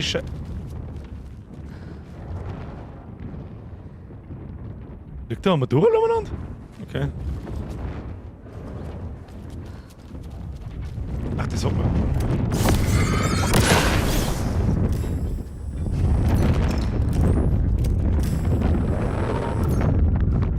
Man doch nicht. Wenn du die Dunkelheitsknoten mit deiner Taschenlampe zerstörst, wird der Weg von voran. Ja, hab ich doch. Okay. Heiliges Kanonenrohr, Ist dieser Batman. Festwagen auf der Seite gemeint? Der Übergang entstand aus Waterys dunkler Vergangenheit. Das Ritual stand mit dem Festwagen in Verbindung. Die Kunst war der Schlüssel. Sie konnte Saga Zutritt gewähren. Das Gedicht und das Herz waren der Schlüssel zum Übergang bei Cauldron Lake. Hier ist es der Festwagen. Aber er ist unvollständig. Was für ein verstörender Festwagen. Okay, da brauchen wir wieder ein Übergangsritual und dann irgendwie ab zu dem Fest. Und jetzt kommen wir von da auch durch. Das schalten wir jetzt noch rein. Aber ansonsten fürchte ich, habe ich jetzt eine schlechte Nacht. Das machen wir halt nicht mehr. Das ist ein wunderschöner Klick. Ich rieche nämlich Ritual, Übergang, Bossfight. Und ein wenig einen Cliffhanger brauchen wir bitte schön fürs nächste Mal auch. So sieht's aus, Kinder. Ob es euch gefällt oder nicht. So, Freunde der Sonne, bevor sie wieder die Hälfte verpisst. Wer nicht auf den Like-Button drückt hat, kriegt einen knockerten Arschkaut und vielleicht auch einen Finger in den Po. Mexiko. Stimmt, und den Festwagen müssen wir natürlich auch noch zusammenbauen. Dann das Ritual ausführen, dann den Übergang machen und dann einen Bossfight. Das machen wir nächsten Mittwoch, wohlgemerkt. Warum nächsten Mittwoch? Am nächsten Montag. Ich hoffe, ich hab's schon bestellt, schon gekauft. Fangen wir mit der Last of Us 2 an. Da bin ich gespannt. Oh, da bin ich gespannt. Der Lorenz schreibt, und das ist dann mein Stichwort. Danke, Birger, wünsche eine gute Nacht. Servus beieinander, haut euch nieder. Herr Lorenz ebenfalls. Ohne Spannung wäre es ja langweilig. Sehen Sie, Finger in Po, Festwagen. Richtig. Da, jetzt muss ich da mal schnell das Spritzer machen. Gespeichert haben wir. Jawohl, das passt alles. Ansonsten, ich sag es dir, wie es ist. Immer noch bei Bene Spiel. Gameplay geil, Grafik geil, Sound geil, wieder ein paar Schocker drin. Ich muss ganz ehrlich sagen, es ist ein bisschen, die Gegner haben wirklich nicht einfach, die fressen mittlerweile ganz schön viel Munition. Was spielen wir mit? Ja, so wenig wie es mir gefällt, aber irgendwie müssen wir es machen. Wir spielen mit Call of Duty fertig. Ob wir wollen oder nicht. Damit ich mitschmatzen kann, wenn ich am Schluss ein halbes Kruzifix draus mache, was für eine beschissen schlechte Drecksscheiße Modern Warfare 3 ist. So. T-Boy! Okay, dann starte ich mal von vorn. Nacht an die und alle anderen. T-Boy, hauen sie sich hinein, küssen aufs Nüsschen, viel Spaß beim Nachschauen. Oder teilweise Nachschauen. Der Razer schreibt, jetzt haben wir 2 super Spiele vor uns, der Last of Us und Break, gute Nacht und bis Mittwoch. Danke für den tollen Abend und Content. Razer, absolut hier nichts zu danken. Es freut mich, wenn es da taugt. Kurt Roy, freu dich aufs Spiel, ist geil, hab's schon gespielt. Ich freue mich wie ein Schnitzel drauf. Das einzige Problem, das wir bei The Last of Us haben werden, für ziemlich lange Zeit. Ich glaube, ich habe das letzte Mal einen Shooter mit dem Gamepad gespielt, das war GoldenEye auf dem Nintendo 64. Und ich weiß noch, dass ich damals da war Delay drin, der war unspielbar. Ich habe ja The Last of Us 1 schon mal angefangen, offstream, lang vor meinem Streaming-Dasein da. Und zwar über dieses Sony Online-Ding, über dieses Streaming, da hat es einmal so ein ich weiß nicht, ob es es immer noch gibt, so ein Cloud-Streaming gehen. Das war, weiß ich nicht, 2015, 16, irgend sowas. Und da habe ich das probiert. Und habe mit dem Gamepad gespielt und hab nach nicht einmal einer Stunde, nachdem die ersten Kämpfe gekommen haben zum Schießen, so habe ich sofort aufgehört. Weil ich mir gedacht habe, Alter, das hat eine sehr eine krasse Verzögerung, einen sehr Delay, teilweise von einer Sekunde. Also ich ziel und schieß und eine Sekunde später reagiert das Fahr. Also da hast du überhaupt keine Chance. Und ja, dementsprechend gut geübt bin ich in Shootern mit Gamepad. Da ist das Kartoffel-Aim, was wir heute gesehen haben, ist ein Witz gegen das, was da wahrscheinlich passieren wird. Aber mal gucken, vielleicht gibt es ein bisschen ein Auto-Aim, ja, habe ich nichts dagegen. Wenn ihr mit dem Auto-Aim Modern Warfare spielen dürft, dann darf ich The Last of Us mit Auto-Aim spielen. So. Spielst den Cyberpunk DLC auch noch? Weiß ich noch nicht. Wahrscheinlich eher nicht. Ich sag das, was ist, die haben zu lange gebraucht, bis sie Cyberpunk gut machen.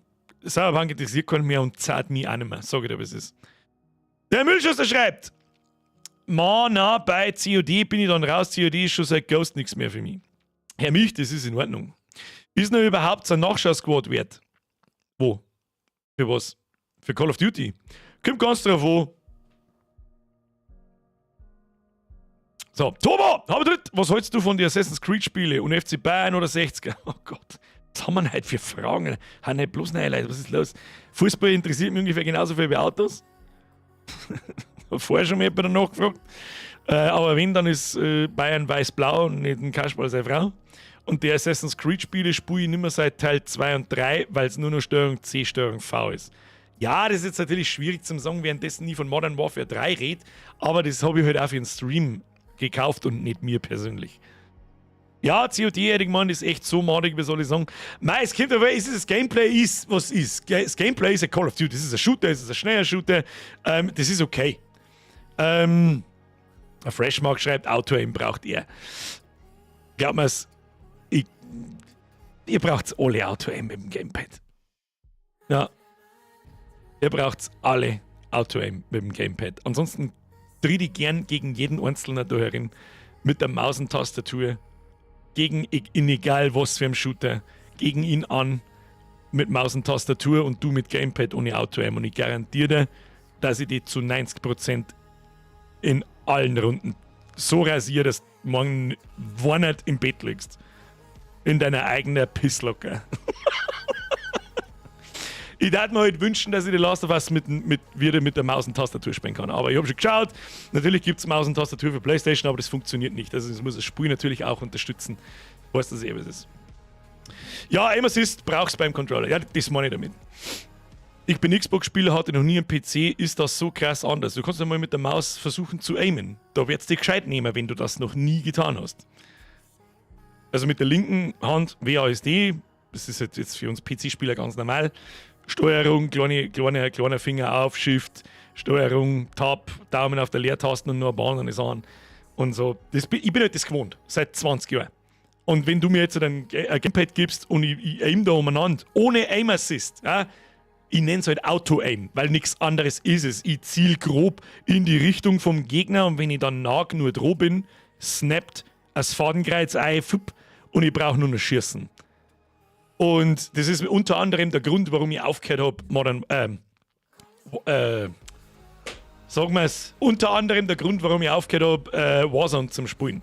Warum? Weil mittlerweile sogar PC-Spieler mit dem Controller umeinander laufen wegen am Aim Assist. Die lasern dich auf 100 Meter, 150 Meter dermaßen weg, wo ein Spieler mit der Maus keine Chance hat, außer du bist der Shroud. Oder irgendwo auf dem Level. Und das ist einfach lächerlich. Das ist wie Cheaten. Ich sag's dir, das ist wie Cheaten. Wenn einer ein Gamepad gewohnt ist, das Movement, das Rundumschauen und so weiter, und dann grob in deine Richtung aimt, du springst umeinander wie Behinderter, flupp, dann snappt das Fadenkreuz ein und dann gibt's bloß noch einen Laser und du stirbst. Das ist also keine Ahnung. Das ist was, darum spiele ich kein Warzone mehr, weil man das nicht ausschalten kann, dass ich nur gegen Leute mit Maus und Tastatur spiele. Ich spiele auch nur Xbox und das ist halt schon manchmal echt scheiße. Oh je, da werde ich Grobmotoriker aus Leidenschaft üben müssen, weil wenn ich mal auf den PC wechseln sollte. Solange du nicht auf den PC wechselst, ist natürlich wurscht. Der Human Lamebot, ja genau. Beim Umstieg auf Konsole hat es mich gewaltig gehabt. Ja, mich damals auch, aber bei mir ist es halt über 20 Jahre her. Ich glaube wirklich, der erste Shooter, noch vor Counter-Strike, war 1998 Alien vs. Predator. Und da weiß ich noch, wie ich geflucht habe, in dem Moment, wo ich gecheckt habe, so wie, ich kann da nicht mit den Pfeiltasten laufen, nach vorne, hinten, links und rechts, und kann mit Bild auf, Bild ab, wie das vorher in Doom der Fall war und in Duke Nukem der Fall war, nach oben und nach unten so gewampert und umkampert zielen, sondern, wie soll der mit der Maus zielen und mit den Fingern laufen? Bist du behindert, Alter? Na, ich denke, da habe ich nur geflucht. Und irgendwann hat man sich dann dran gewohnt. Und dann ist das die Steuerung eben von Shootern geworden. Und seitdem, ich glaube wirklich seit 98, 99, 2000 habe ich keine Shooter mehr auf dem Gamepad gespielt. Nur das nächste. Früher hat es auf dem Shooter auch keinen Aim Assist gegeben auf der Konsole. Ich komme nicht. Hat's bei GoldenEye? Ja, doch, glaube ich, hat schon. Ich glaube schon. Wenn's, und da hast du auch mit der Schultertasten anlegen können und dann frei zielen. Aber wenn du mit dem unsichtbaren Fadenkreuz grob in die Gegnerrichtung geschaut hast, dann hat er angeaimt und hat automatisch drauf zielt. Ich glaube schon. Ich glaube schon, dass da auch schon ein Auto drin war.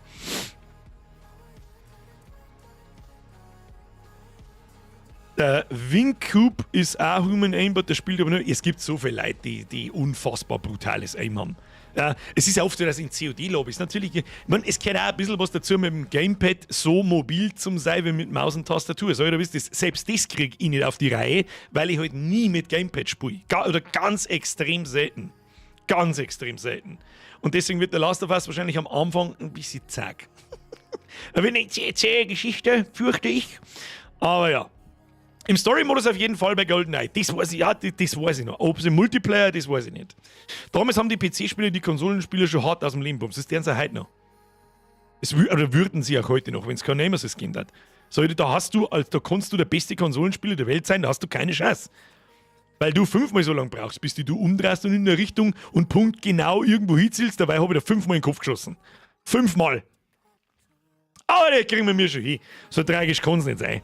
Und wenn es ist, dann müssen wir nicht auf der brutalsten Schwierigkeitsstufen spielen, sondern wir spielen sowieso auf normal, weil dann müssen wir da ein wenig Lobby dran. Es fühlt sich dann sowieso an, als da ich auf Hardcore spielen, wenn ich mich nicht gescheit bewegen kann. Ich werde dann nur fluchen, sag ich dir, was ist. Ich muss sagen, der Last of Us 2 ist storytechnisch ein bisschen vom 1 abweicht, leider, aber du wirst es sehen. Ja, das war irgendwie dumm, wenn es nicht abweicht von der Story vom ersten. Dann kann ich es eher eins auch nicht mehr spielen. Die Frage ist eher, wer hat Hacks und wer nicht. Fallen ja auch ab und zu E-Sportler mit Hacks auf. Ja, natürlich kommt das auch dazu. Ich meine, wie viel Hardware-Hacks gibt es denn? Wie heißen denn die Scheißdinger? Im Z-Liner zum Beispiel wird schon seit Jahren unterstellt, dass er cheatet, und ich bin mir 100%ig, dass er cheatet, genauso wie einen Nadja. Die haben alle diese Hardware-Cheats an die Gamepads drauf mit No Recoil und so weiter, und die sind halt einfach nicht detectable. Das sind so große Streamer, die lassen sie persönlich entwickeln, die werden nie draufkommen. Niemals wirst du dem draufkommen. Naja, so. Freunde der Sonne, jetzt verpissen wir uns ins Bett. Ich bedanke mich für Ihre Aufmerksamkeit. Vielen Dank fürs Liken, vielen Dank fürs Kommentare mit mir. Danke an die ganzen neuen Mitgliedschaften, danke an die ruhigen Mitgliedschaften, danke für die Donations. Küsschen auf das Nüsschen. An Nico Sander lese ich nur schnell vor. Mir jetzt wieder ein Resub. Verdammt, wo sind die letzten 3 Jahre hin? Das frage ich mich auch. Danke, Birger, für die konstante Unterhaltung auf die nächsten 3 Jahre. Das hoffe ich doch. Bussi aufs Nussi, Dankeschön. Bitte Triple F einmal eingeben in den Chat für die Moderatorin. Ich wünsche Ihnen wohl zu nächtigen. Wir sehen uns am Mittwoch mit Call of Duty.